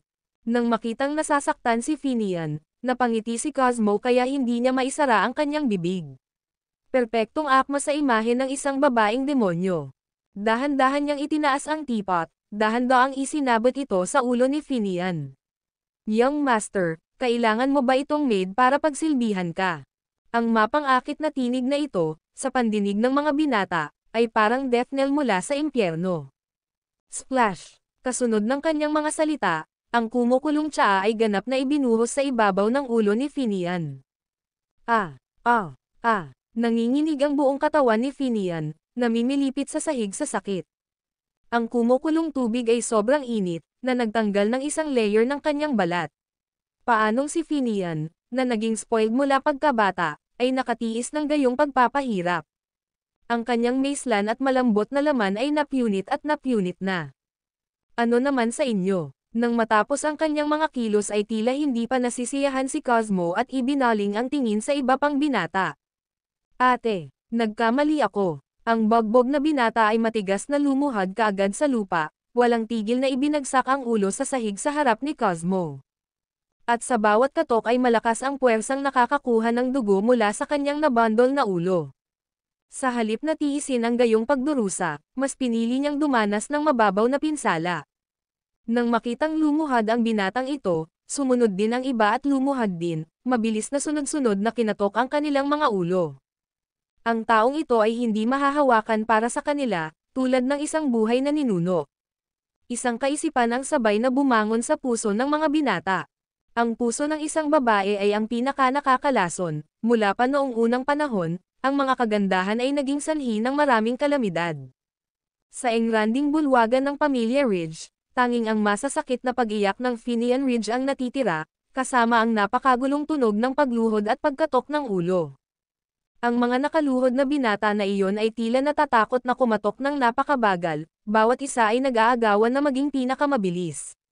Sa buong proseso, nakaupo si Julius Reed sa gilid ng hindi umiimik. Marahil ay nakalimutan na ng Ridge family sa paglipas ng mga taon kung sino ang nagbigay sa kanila ng lahat ng ito. Ilang sandali pa, nagmamadali si Truman Ridge na sinamahan ng mayordomo. Sa kanyang mga kamay, bitbit niya ang isang liuli jade dragon soaring in the sky. Ang buong likhang sining ay nagkakahalaga ng daan-daang milyong dolyar upang malikha, na gumagamit lamang ng mga nangungunang internasyonal na inhinyero at ginawa gamit ang pinakamagagandang materyales. Ngunit sa sandaling dinala niya ito sa pasukan, nanginginig ang mga kamay ni Truman Ridge. Halos malaglag ang jade na siliuli sa sahig. Nakita niya, sa bulwagan, ang kanyang sariling apo na sumisigaw ng nakakaawa at gamulong-gulong sa lupa na walang tigil. At ang mga maharlikang anak na iyon ay nakaluhod sa lupa, dumudugo na ang kanilang mga ulo dahil sa pagbagsak sa kanila sa sahig. Finn. Inabot niya ang Jade Dragon sa mayordomo at tinulungang tumayo si Finian Ridge. Ang Truman Ridge ay mayroon lamang itong isang apo, na labis niyang hinahangaan. Nang makitang bumukas ang katawan ni Finian at ang kanyang pag-iyak sa paghihirap, hindi maipaliwanag ang sakit na nararamdaman niya. Anong nangyari? Tanong niya sa matigas na boses. Lolo, ang kahabag-habag na babaeng ito. Tulungan mo akong patayin siya. Binuhusan niya ako ng kumukulong tubig. Nang marinig na dumating ang kanyang lolo, mas lalo pang umiyak si Finian. Halika, sakupin mo siya. Ang mga mata ni Truman Ridge ay malamig sa pananakot. Ang lakas ng loob na magsimula ng away sa bahay ng kanyang Ridge family at saktan ang kanyang pinakamamahal na apo, ito ay simpleng panliligaw sa kamatayan. Nang makitang nasasaktan si Finian, hindi maiwasang magbasa-basa ang mga mata ni Truman Ridge. Anong nangyari? Noon lang, sunod-sunod na pumasok sa Grand Hall ang mga miyembro ng Ridge family. Ganyan ang kaguluhang dulot dito, mahirap para sa kanila na hindi marinig. Anak, namumula ang mga mata ni Thaddeus Ridge nang makita ang kanyang anak na dumaranas ng gayong paghihirap. Sino ang gumawa nito? Pagkatapos magsalita, tumangala siya sa mga kabataang nakaluhod sa lupa at sumigaw, lumabas kayo. Kayong lahat, umalis kayo rito. Oo, Uncle Ridge. Nang marinig ang dagandong ni Thaddeus Ridge, ang mga binatilyo, na parang naalis ang bigat, ay tumakas ng magulo. Bagamat interesado silang makita kung paano maghihiganti ang Ridge family, sa huli ay nawalan sila ng lakas ng loob na manatili. Kung ang kanilang kawalang ingat ay magdulot ng kaguluhan sa kanilang mga pamilya, ang pagkawala ay hindi katumbas ng pakinabang. Hindi, tawagan mo ulit ang mga kapatid ko. Sigaw ni Finian Ridge mula sa lupa. Karaniwan silang naghahalo, at tiyak nakakalat ang pangyayaring ito. Kung hindi kayang parusahan ng Finian Ridge si Cosmo sa harap ng mga taong ito, wala na siyang mukha para makihalubilo muli sa kanila. Bumalik ka. Bagamat labis na nag-aatubili si Thaddeus Ridge, iginagalang pa rin niya ang kagustuhan ng kanyang anak. Alam niya ang kahalagahan ng mukha. Nawalan ng mukha ang kanyang anak sa harap ng kanyang mga kaibigan, at kinailangan niyang personal na kunin. Itong mga young masters na kadalasang naguutos ng paggalang sa lahat, ngayon ay gumagapang pabalik na parang binugbog na aso, mga buntot sa pagitan ng kanilang mga binti. Hindi sila ng ahas na suwayan ang mga salita ng pamilya Ridge. Ang babaeng ito, binuhusan niya ako ng kumukulong tubig. Napasigaw si Finian Ridge sa matinding paghihirap. Ikaw ba? Tumingin si Thaddeus Ridge kay Cosmo, halos hindi makontrol ang panginginig ng kanyang mga labi. Anak, si Mother Ridge, na nagmamadali sa balita, ay napaluhan ng makita. Nakakaawang estado ng Finian. Ganyan ang katapangan, upang lumikha ng kaguluhan sa aming Ridge House. Kung hindi siya mamamatay ngayon, saan tatayo ang dignidad ng Ridge family? Mamatay. Dapat pahirapan siya hanggang sa puntong gusto na niyang mamatay na siya. Nagtagpo ang mga miyembro ng Ridge family, na may malamig na kinang sa bawat mata nila. May tao, dalhan mo ako ng 10 tukor ng kumukulong tubig, ibubuhos ko lahat sa ulo niya. Namula ang mga mata ni Truman Ridge, nanginginig ang katawan sa galit. Sa sandaling iyon, nakalimutan niyang nakaupo si Julius Reed sa sulok. Sa mata niya, apo lang ang nandoon. Nang magbigay ng utos ang family head, marami mula sa Ridge family ang mabilis na pumasok. Kunin mo siya. Galit na umuungal si Thaddeus Ridge. Gusto kong makita kung sino ang naglakas loob na hawakan siya. Sa sandaling ito ay dahan-daang tumayo si Julius Reed mula sa sulok. Noon lang napagtanto ng lahat na may dagdag na tao sa bulwagan. Sinong nang ahas na narito? Sakupin mo siya. Ang pamilya Ridge, na galit, ngayon ay itinuro ang lahat ng kanilang galit kay Julius Reed. Sampal. Ngunit sa sandaling iyon, isang malutong na sampal ang umalangaw-ngaw, na dama-po sa mukha ni Thaddeus Ridge. Tatay. Ang panganay na anak ng pamilya Ridge ay tumingin kay Truman Ridge na may pagkalito, hindi maintindihan kung bakit siya sasampalin ng kanyang ama. Katulad nito, ang mga miyembro ng angkan ng Ridge ay itinoon ang kanilang atensyon sa ulo ng pamilya, na gustong malaman kung ano ang nangyari. Banal na guro, habang nanonood ang lahat sa nakatulala na katahimikan, lumuhad si Truman Ridge sa harap ni Julius Reed. Ito, napabuntong hininga ang lahat, hindi pa rin maintindihan ang nangyayari. Tay, ano ang ginagawa mo? Paano natin, ang Ridge family, magagawa ito? Sinubukan ni Thaddeus Ridge na buhatin ang Truman Ridge, ngunit hindi niya maigalaw ang kanyang ama kahit 1 pulgada.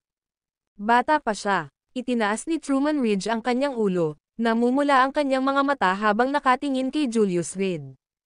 Ang kanyang pinakamamahal na apo ay sinaktan ng isang tao, at ito ay pamunit sa kanyang puso.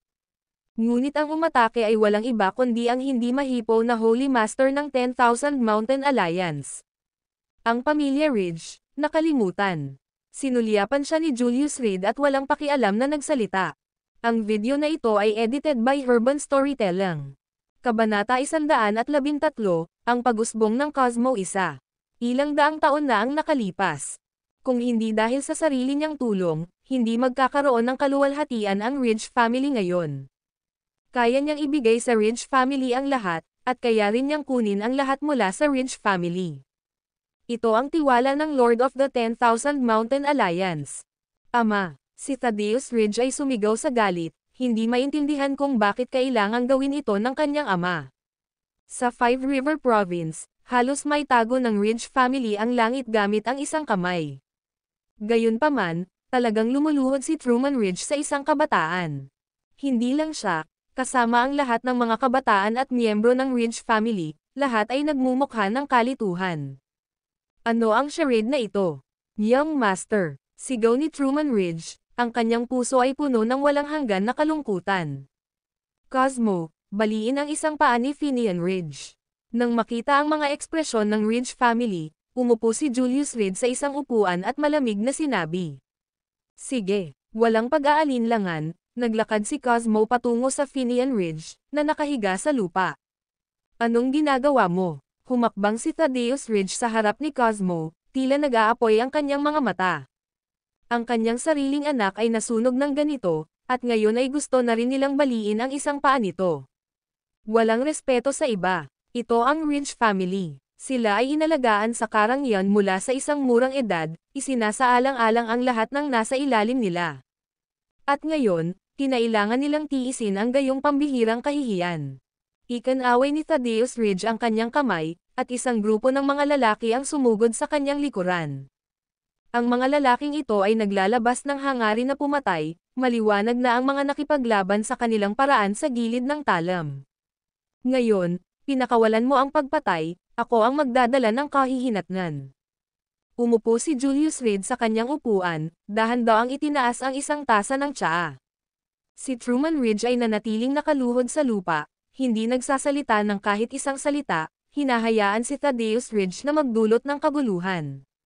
Pagkatapos, oras na para malaman ng lahat kung gaano katikot ang young master ng 10,000 Mountain Alliance. Sabay-sabay kayong pumunta. Pinahihit ni Cosmo ang kanyang leeg, isang bahagyang ngiti ang nakakurbo sa gilid ng kanyang bibig. Mayabang. Agad siyang pinaligiran ng ilang Ridge family enforcers. Lahat sila ay mga eksperto na gumapang mula sa mga tambak ng mga bangkay, at sa pakikitungo sa isang babae, naramdaman pa rin nila na ito ay nasa ilalim ng kanilang mga kakayahan. Isang bangkos ng basura. Ngumisi si Cosmo, natural na nagpapakita ng pang-aalipusta ang kanyang mga mata. Sino siya? Isang taong kumitil ng hindi mabilang na buhay. Karapat-dapat bang hamanin siya ng mga puny trio na ito? Katangahan. Ngayon ay ipapakita natin sa kanya kung saan tayo gawa. Dahil sa kanyang mga salita, isang mamamatay tao ang bumungad sa kanila. At nang walang pakialam tungkol sa labis na pagpaparami sa kanya ng mga numero, umarangkada sila na parang mga gutom na lobo. Swoosh! Swoosh! Swoosh! Sa isang iglap, lumabas ang 12-dosenang pilak na karayom mula sa manggas ni Cosmo. Spurt! Sinamahan ng mga tunog ng tumutusok na laman, ang mga taong ito ay bumagsak lahat sa lupa, na walang buhay sa loob ng ilang sandali. Hiss! Napasinghap ang lahat sa gulat. Anong klaseng halimaw ito? Ang mga pinili ng Ridge family, bawat isa ay may mabigat na kakayahan sa pakikipaglaban. Sila ay bawat elite sa mga elite. Ngunit nang sabay-sabay na umatake ang mga taong ito, wala ni isa man lang nakahawak sa damit ni Cosmo bago mamatay ang lahat. Tawagin mo lahat ng guard. Umungol si Thaddeus Ridge, at agad na may tumakbo palabas sa likuran niya. Sa loob ng 10 segundo, 12-dosenang tao ang nagtipon sa Ridge Family Hall. At hindi ito ang wakas, mas marami pa ang papunta. Tumigil ka. Sa sandaling iyon, sa wakas ay nagsalita si Truman Ridge. Ama, aking Ridge family, hindi namin matiis ang kahihiyan na ito. Galit na sigaw ni Thaddeus Ridge. Ngayon, walang makakapidyaw sa kanyang mga hakbang patungo sa paghihiganti. Walang tao. Sabi ko tumigil ka na. Tumayo si Truman Ridge mula sa lupa, nanginginig na sumisigaw. Huli na. Sa sandaling iyon, dahan-dahang inilagay ni Julius Reed ang tasa sa mesa, hinaplos ang singsing sa kanyang kamay at sinabing, ngayon, patayin mo hanggang sa mabusog ka. Naiintindihan. Baka sa mukha ni Cosmo ang isang misteryosong ngiti. Ang susunod na sandali, isang hubog na talam ang lumitaw sa kanyang kamay. Ang hubog na talam na ito ay tila sumulpot mula sa kung saan, biglang lumitaw sa kanyang pagkakahawak. Splurge. Nang kumilos ang Empress, kailangan ng lahat na magbigay daan ng 3 talampakan. Ang mga paa ni Cosmo ay bumagsak sa lupa habang siya ay sumugod pasulong, pinutol ang 2 gwardya sa isang kisap mata. Matapos makabawi ang iba sa kanilang pagkagulat, nagtipon sila, bumuo ng isang defensive formation. Ang kakayahang pumatay kapag nakikipag-ugnayan ay nagpakita na ang kalaban ay napakalakas. At hindi lamang malakas, ngunit nakakatakot. Panginoon ko. Nang makita ito, nagmamadaling lumuhad si Truman Ridge sa harap ni Julius Reed, nakikiusap, kasalanan ko ito. Pakiusap, young master, patawarin mo sila. Karamihan sa mga gwardya na ito ay kasama ng Ridge family sa loob ng maraming taon, at tinuturing sila ni Truman Ridge bilang bahagi ng pamilya. Ngayon, habang pinagmamasdan niya ang mga gwardya na isa-isang bumabagsak, ang kanyang puso ay parang pinunit ng kutsilyo. Kung nagsalita ka kanina, baka may pagbabago. Pero ngayon, hindi ko na siya mapipigilan. Hindi man lang tumingin ng diretso si Julius Reed kay Truman Ridge, sa halip ay nanatili ang tingin niya sa patuloy na palaipat-lipat na Cosmo, isang malabong ngiti sa kanyang mga labi. Ang kanyang hindi karapat-dapat na alagad ay medyo umunlad kumpara noong nakaraang 3 taon. Kahit papaano ang kanyang paraan ng pagpatay ay naging mas malinis at mahusay. Splurge. Kasabay ng mga tunog ng curved blade na dumidikit sa mga katawan, lumiit ang bilang ng mga gwardya. Ang mga dating tinuturing ang kanilang sarili na mga Panginoon, ngayon lahat ay nahulog isa-isa. Kahit na sa kanilang mga sandali ng kamatayan, ang kanilang mga mata ay napuno ng hindi paniniwala. Ito, lahat ng miyembro ng Ridge family, kabilang si Thaddeus Ridge, ay nanlaki ang kanilang mga mata. Tao ba ito? Isa laban sa napakaraming tao, at pumatay ng hindi kumikibo. Ang ilan sa mga mas mahinang miyembro ng Ridge family ay nahimatay na. Sanay na sa karangyaan at ginhawa, kailan pa sila nakasaksi ng ganitong eksena. Sa wakas, nang marating ni Cosmo ang huling slash, ang Ridge family ay ganap na natulala. Napalunok ng mariin si Thaddeus Ridge, hindi gumagalaw sa kinatatayuan. Ni hindi niya matukoy kung mas galit ba siya o natatakot. Sa loob ng malaking bulwagan, ang masangsang na amoy ng dugo ay malaganap. Ang mga katawan ay nakahiga sa kakaibang mga anggulo sa lupa, at patuloy na umaagos ang dugo. Pumalakpak, si Thaddeus Ridge ay nakaramdam lamang ng pagkahilo at panghihina sa kanyang mga paa, at siya ay bumagsak sa lupa. Sino ka? Hindi niya maisip na may ganoong tao sa mundo. Ang isang batang babae na mukhang nasa 20s ay napakahusay. Guro, hindi pa ako sapat. Hindi siya pinansin ni Cosmo, sa halip ay tumingin kay Julius Reed na may halong hinanakit. Guro, natigilan ang lahat. Napalingon silang lahat sa binata na nakaupo sa upuan. Kung ang alagad ay ganito kakilakilabot, gaano kalakas ang guro? Ngayon, nagsisimula na silang maunawaan kung bakit nakaluhod si Truman Ridge sa lupa. Wala pa ba sa bakuran? Itinuro ni Julius Reed ang mga gwardya na sumusugod mula sa bakuran at Caswell na nagsalita. Ayos, lumingon si Cosmo para tingnan ang mga bantay sa bakuran, puno ng hindi maipaliwanag na kagalakan ang kanyang mukha. Ikaw, hindi kami lalaban. Hindi kami lalaban. Ang mga bantay ay hindi tanga. Nakita na nila ang kanilang mga kasama na pinatay sa harap ng kanilang mga mata, sino ang maglalakas loob na humamon ngayon? Nako, hindi mangyayari iyon. Umiling si Cosmo, at kahit papaano ay mayroon ng isang dosenang pilak na karayom sa kanyang kamay. Pinagbutihan ko lang ang teknik ko kahapon, subukan natin ngayon. Dahil doon, pilit niyang itinapon ang mga ito sa harap. Kasabay ng pagiyak ng paghihirap, ang mga unang tao ay agad na bumagsak sa lupa. Ang natitira ay nanginginig sa lahat, sa kawalan ng kung ano ang gagawin. Noon lang, nagring ang phone ni Julius Reed. Julius, kailan ka babalik? Gusto kitang makilala ng mga kaibigan ko. Ang boses ni Keller Radcliffe ay nanggaling sa kabilang dulo ng telepono. Bigyan mo ako ng 15 minuto, pupunta ako dyan. Matapos ibaba ang tawag, inilagay ni Julius Reed ang isang paa sa binti ni Finian Ridge. Basag. Tara na. Ang video na ito ay edited by Urban Storytelling. Kabanata 114, Plastic Sisters sa Lungguhit L. Guro, pagkatapos ng kaguluhang dulot natin ngayon, hindi ba magdaramdam sa iyo ang Ridge family? Si Cosmo ay nagmamaneho, na sumulyap kay Julius Reed sa pamamagitan ng rearview mirror. Hindi pa banggitin, pinatay niya ang mga gwardya na nanatili sa Ridge family sa loob ng ilang dekada. Ang paa na iyon na ginamit ni Julius Reed para mabali ang paa ni Finian Ridge bago umalis ay epektibong napahamak sa nag-iisang apo ng Ridge family. Para ma-disable habang buhay. Pagkatapos ay pumunta ka lang at patayin silang muli, ipagpatuloy mo itong gawin hanggang wala nang natira. Bahagyang ngumiti si Julius Reed, hindi nag-abala na isa puso ang mga isyong ito.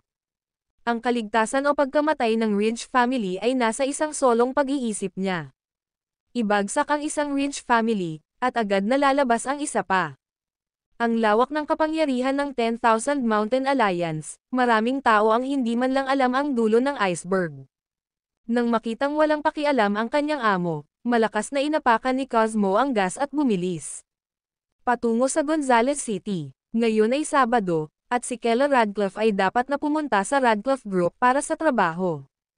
Dahil naging pinakamalaking shareholder pa lang, hindi na niya kayang bayaran ang kahit katiting na pagtanggi. Mayroon pa ring malaking bilang ng mga miyembro ng Radcliffe family sa loob ng grupo. Posibleng ang mga miyembro ng Radcliffe clan na ito ay patuloy na sumunod sa mga direktiba ni Zaid Radcliffe, na nagiging sanhi ng mga hadlang sa trabaho ng iba. Ngunit isang tawag sa telepono mula kay Lance Casey ang direktang nagpalabas ng pinto ni Kella Radcliffe. Sa group chat na pinangalanang Plastic Sisters, mayroon lamang 3 miyembro. Kasama rito si Lance Casey, na casual na nailigtas ni Julius Reed, Olayinka Davenport, ang sales clerk mula sa Island Resort, at ang kasalukuyang chairman ng Radcliffe Group, Kella Radcliffe. Nang si Julius Reed ay bumili ng kwintas, si Kella Radcliffe ay isang ordinaryong empleyado lamang sa loob ng grupo. Ngunit sa loob lamang ng ilang maikling buwan, naging chairman na siya ng grupo. Ang lahat ng ito, salamat sa kanyang asawa, na minsan ay minamaliit ng lahat. Kella, nariyan ka na. Mahal, namiss kita ng sobra. Nang makita si Kella Radcliffe, tumakbo si Lance Casey at niyakap siya ng isang malaking oso. Landon, be gentle. Kung buntis ang ating Landon at sinaktan mo ang sanggol, papatayin ka ng asawa niya. Biro ni Olayinka Davenport sa gilid. Magkaibigan silang 3 sa kolehiyo, at ang pinakamalapit na 3. Matapos ang lahat ng mga taon na ito mula noong graduation, marami ang nagkahiwalay, ngunit ang 3 magkakapatid na ito ay laging nakikipag-ugnayan. Kella, hindi iyon cool. Matagal ka ng kasal, at hindi pa namin nakikita kung ano ang hitsura ng iyong lalaki. Nang marinig ni Olayinka Davenport na pinalaki ang sanggol, lihim na naramdaman ni Lance Casey ang tiyan ni Kella Radcliffe. Any news? Go, go, go. Mabilis na itinulak ni Kella Radcliffe ang kamay ni Lance Casey, tumatawa habang sinabi niya. Tinawagan ko siya, at sa isang sandali makikita mo. Dati, hindi siya nang ahas na ilabas si Julius Reed, sa takot na pagtawanan siya ng mga malalapit niyang kaibigan. Pagkatapos ng lahat, ang bawat babae ay nais na pakasalan ang isang mabuting lalaki. Siya, na puno ng pagmamataas, ay nauwi sa isang walang kabuluhan bilang asawa, paano siya magkakaroon ng lakas ng loob na ipakita sa kanya. Pero ngayon, nagsimula na talaga siyang mahulog kay Julius Reed. At tinuturing niyang tunay na asawa ang lalaking ito. Talaga, sa pakikinig sa kanya, nagpakita si Olayinka Davenport ng mukhang hindi makapaniwala. Sobrang tinutokso ka namin noon kaya hindi mo man lang kami pinapante sa bahay mo, at nagbanta ka na putulin mo na ang relasyon namin. Ngayon, bigla kang nagbago ng isip. Ang kanilang pinakamatalik na kapatid na babae ay ikinasal, at nalaman lamang nila ito pagkatapos ng kalahating taon. Medyo nagreklamo sina Olayinka Davenport at Lance Casey. At dahil laging nakadikit ang mga labi ni Kella Radcliffe sa asawa, lalo lang napukaw ang interes ng magkakaibigan. Sa kalaunan, nagpasya silang magpakita na lamang sa kanyang pintuan. Tanging sinasalubong niya ang pag-aaway ni Kella Radcliffe, at hinarap pa ang kanyang mga banta na wakasan ang kanilang pagkakaibigan. Lumipas ang mga taon, at ngayon ay si Kella Radcliffe ang nagkusa na ilabas ang kanyang asawa. Kasabay nito, pareho rin silang naghuhula sa kanilang mga puso, kung sino nga ba ang asawa ni Kella Radcliffe. Pinili ng 3 na kumain sa Western Restaurant sa ika-5 palapag ng Crystal Square. Ito ang kauna-unahang lugar na magkasama silang kumain sa unibersidad. Noon, wala sa kanila ang napakayaman, kaya ang pagkain dito ay isang luho. Noong araw din na iyon, silang 3, lasing, nanumpa ng magkapatid at nabuo ang Plastic Sister Flowers. Lance, yung white knight na pinag-usapan mo that time, nahanap mo na ba siya? Pagkapasok sa restaurant ay masayang nagsimulang magkwentuhan ang 3. Huwag mo nang ang banggitin. Napanaginipan ko na naman siya kagabi. Araw at gabi ko siyang iniisip kanina lang, Landon, kailangan mo akong tulungan. Pakiramdam ko wala akong mapapangasawa maliban sa kanya. Nagpout si Lance, puno ng disappointment ang mga mata niya. Ilang buwan ko na siyang hinahanap, pero wala akong nakitang anino. Hindi mo alam kung gaano siya kagwapo noong lumaban siya noong araw na iyon. Habang nagsasalita siya, bumakas sa mukha niya ang isang lovesick na ekspresyon. Pash, wala din akong narinig sa white knight ko.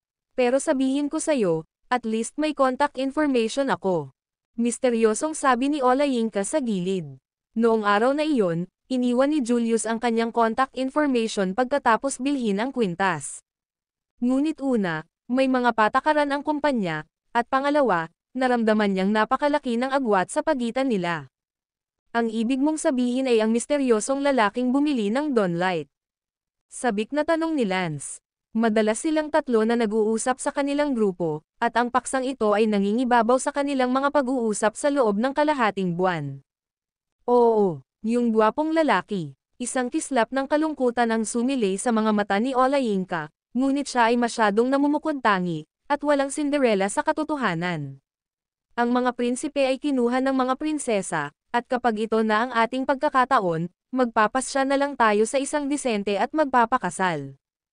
Ang mga may kakayahang bumili ng 10-10 milyon o kahit bilyon sa mga mamahaling kalakal ay tiyak na nagmula sa napakayayamang sambahayan. Ang mga batang babae mula sa mga ordinaryong pamilya na tulad nila ay hindi nagkaroon ng pagkakataon sa kanilang mga mata.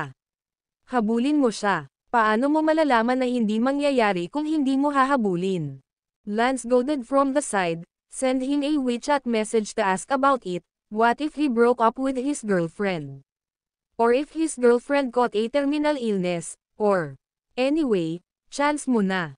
Hindi na mamalayan na tinakpan ni Kela ang kwintas ng Dawnlight sa kanyang leeg, lalong lumaki ang kahihiyan sa kanyang mukha. Landon, hindi mo ba iniisip, hoy, bakit parang namumutla ka? Napansin ni Lance na medyo masama ang pakiramdam ni Kela.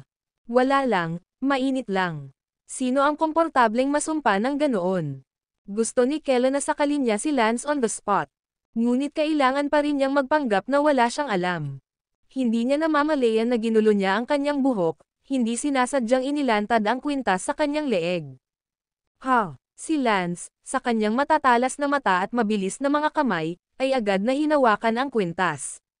Damn, Landon, talagang nakayuko ka sa pagsusuot ng knockoffs. Ang liwanag ng liwayway ay masyadong pamilyar sa kanila. Ito ang pangarap ng bawat babae sa Gonzales City. Kahit na nakapikit, nakuha ni Lance ang Dawnlight mula sa memorya.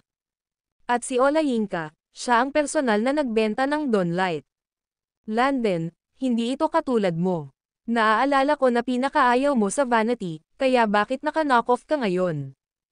Alam ng lahat na laganap ang mga pekeng Dawnlight na kwintas.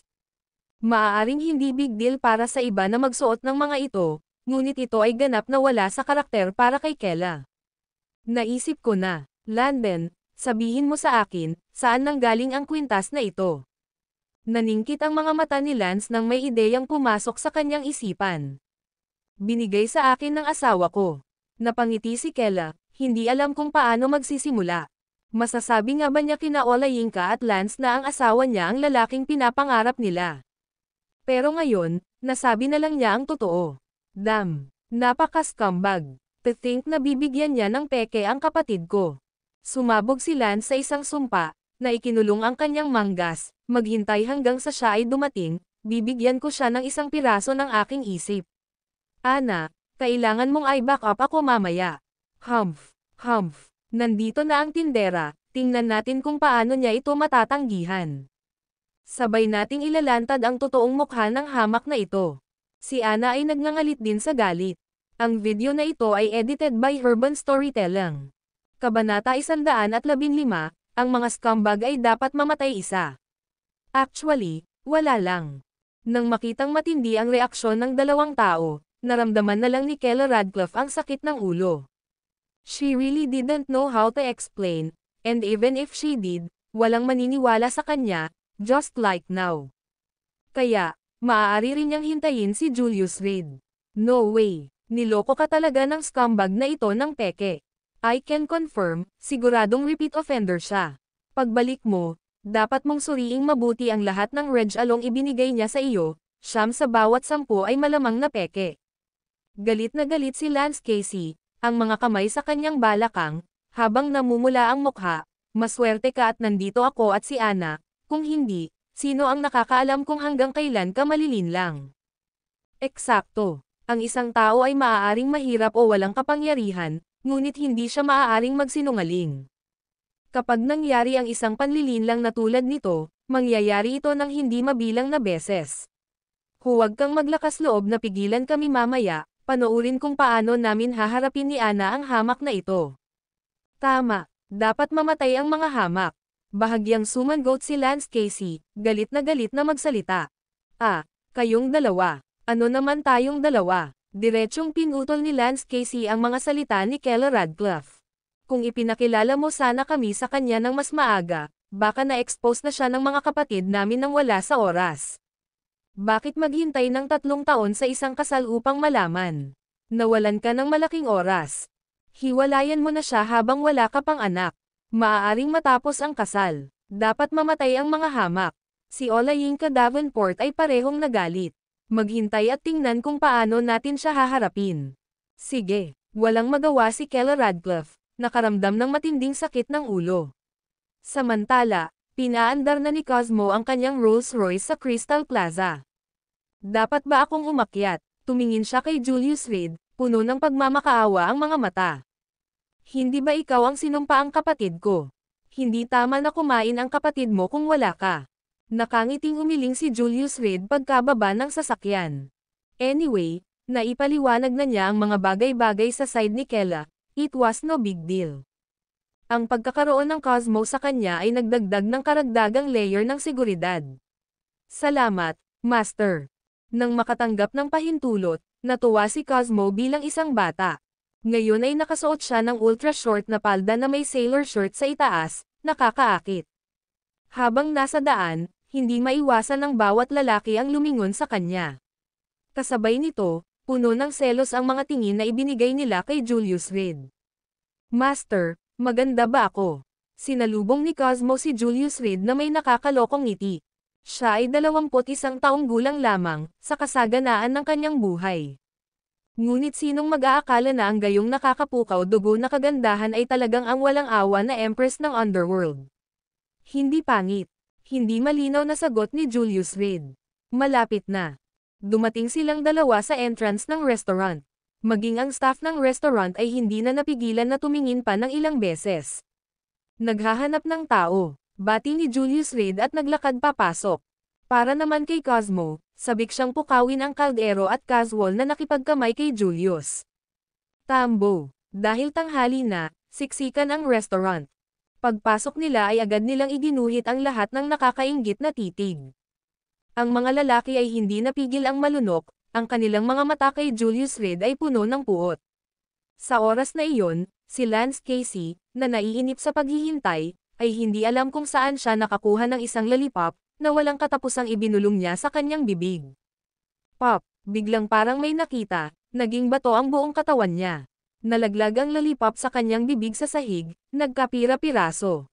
Aking lalaking Diyos, malakas siyang sumigaw, walang pakialam sa kakaibang tingin ng iba, at dumiretso siya kay Julius Reed.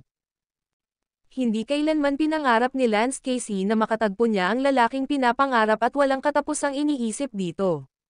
Male God, namiss kita ng sobra. Sa ilalim ng tingin ng publiko, tumalon si Lance Casey sa isang yakap ng oso at tumalon kay Julius Reed. Sa isang iglap, si Cosmo sa tabi niya ay nakabuo ng isang pagpatay na layunin. Kung hindi lang siya pinigilan ni Julius Reed, malamang nabali na niya ang leeg ni Lance Casey. Pagkatapos ng lahat, sa gayong pampublikong lugar, hindi nais ni Julius Reed na lumikha ng gulo. Bukod dito, natural niyang naalala ang babaeng ito, ang casual niyang naiipon sa kalye noong bumibili siya ng kwintas. Bulong ni Julius Reed, ngunit ang kanyang boses ay umabot sa pandinig ng lahat. Damn! Sino ang lalaking ito? Maka-jackpot! Isang bagay na may isang magandang babae sa tabi niya, ngunit may iba pang ibinabato ang sarili sa kanya. Damn it! Wala akong kahit isa, at ang lalaking ito ay hindi lamang niyayakap ngunit tinatanggihan din ito. Talagang iniisip niya na siya ay isang bagay na espesyal. Sa loob ng restaurant, maraming mga lalaki ang nagalit, na nais nilang punatin si Julius Reed. I'm sorry. Si Lance Casey, na nakatingin sa nagyayelong Cosmo, ay nagsabi ng buong paghingi ng tawad, pasensya na, hindi ko sinasadya. Medyo nasasabik lang ako, wala talagang namamagitan sa kanya at sa akin. Kung ang aking mga aksyon ay sumire sa inyong relasyon, kung gayon ako ay tunay na makasalanan. Pagkatapos magsalita, pinilipit niya ang kanyang damit at bamulong kay Julius Reed, salamat sa pagligtas sa akin noong araw na iyon. Ngayon, naduraj ang puso niya, sobrang sama ng loob. Ang lalaking matagal na niyang gusto ay may asawa na, at ang kanyang asawa ay napakaganda. Sa harap ni Cosmo, nakaramdam ng lubos na hiya si Lance Casey. Hindi ko siya asawa, okay lang. Sabi ni Julius Reed, nakangiti at umaaliw. Nakikita niya na si Lance Casey ay isang napakagandang babae. Kahit prangka siya, siguradong wala siyang masamang hangarin. Ano ba? Hindi niya asawa ang babaeng iyon. Damn! Ang batang ito ay talagang ultimate playboy ng Gonzales City. Bakit wala akong swerte, na napapaligiran ako ng mga batang babae, na ang pulang bandila sa bahay ay nakatayo pa rin ng malakas, at ang mga makukulay na watawat ay kumakaway sa labas. Ito ay isang magandang bagay. At least, mga kapatid, mayroon tayong pagkakataon ngayon. Nang marinig na ang napakagandang dilag sa tabi ni Julius Reed ay hindi niya asawa, ang mga male hormones sa restaurant ay lumakas. Sumili ang pagtataka sa mga mata ni Lance Casey. Ngayon lang sila nagpakita ng sobrang intimate, pero hindi sila couple. Hindi kaya nanggugulo sa labas ang kanyang idolo. Nang maalala niya ito, galit siyang bumalik sa kanyang mesa. Sinigawan niya si Keller Radcliffe, kapag dumating ang asungot na iyon, sasampalin ko siya, at mas mabuting huwag mo akong pigilan. Ngunit hindi nagsalita si Olayinka Davenport. Anna Harris, anong nangyayari sa iyo? Iyon, ang idolo mo, ay ang taong bumili ng Light of Dawn. Napakurap-kurap si Olayinka Davenport, tinitiyak na hindi siya nagkamali ng nakita. Ano ba? Ang idol ko ay talagang isang napakayaman na pangalawang henerasyon, at napakagwapo niya. Kaya lang, medyo player siya. Malinaw na nagulat si Lance Casey matapos marinig si Olayinka Davenport. Ngunit sa sandaling iyon, isang mas hindi inaasahang eksena ang naganap. Lumapit si Julius Reed kay Keller Radcliffe kasama si Cosmo at tinanong, Miss, bestie mo ba ito? Asawa. Tinawag mo ang kanyang asawa. Nanlaki ang mata ni Lance Casey. Napatulala din si Anna Harris. Ikaw ang bastos. Anong jerk? Medyo natarante si Julius Reed. Damn, the jerk. Keller Radcliffe, huwag kang magpaloko dahil mayaman siya at gwapo. Siya. Nagpatuloy si Lance Casey, ngunit biglang hindi alam ang susunod na sasabihin. Biglang bumaling ang tingin niya kay Cosmo. Ngayon lang, close na close itong dalawa. O talaga. Tapos tingnan mo ulit, ngumiti ng mapang-akit si Cosmo at agad na sumandal kay Julius Reed. Damn, ikaw. Lumingon si Lance Casey at tumingin kay Keller Radcliffe, nakikita mo. Napakatorpe niya. Tama, tanga. Si Anna Harris ay sumunod, kahit nalabag sa kanyang kalooban. Please sit, let me introduce you, this is my husband, Julius Reed. Nang makita ni Keller Radcliffe si Julius Reed, sumilay sa kanyang mukha ang isang masayang ngiti. Damn, Keller Radcliffe, ikaw, hindi mo ba nakita? Bulag ka ba? Napakalapit nila. Nasa bingit ng sumabog si Lance Casey.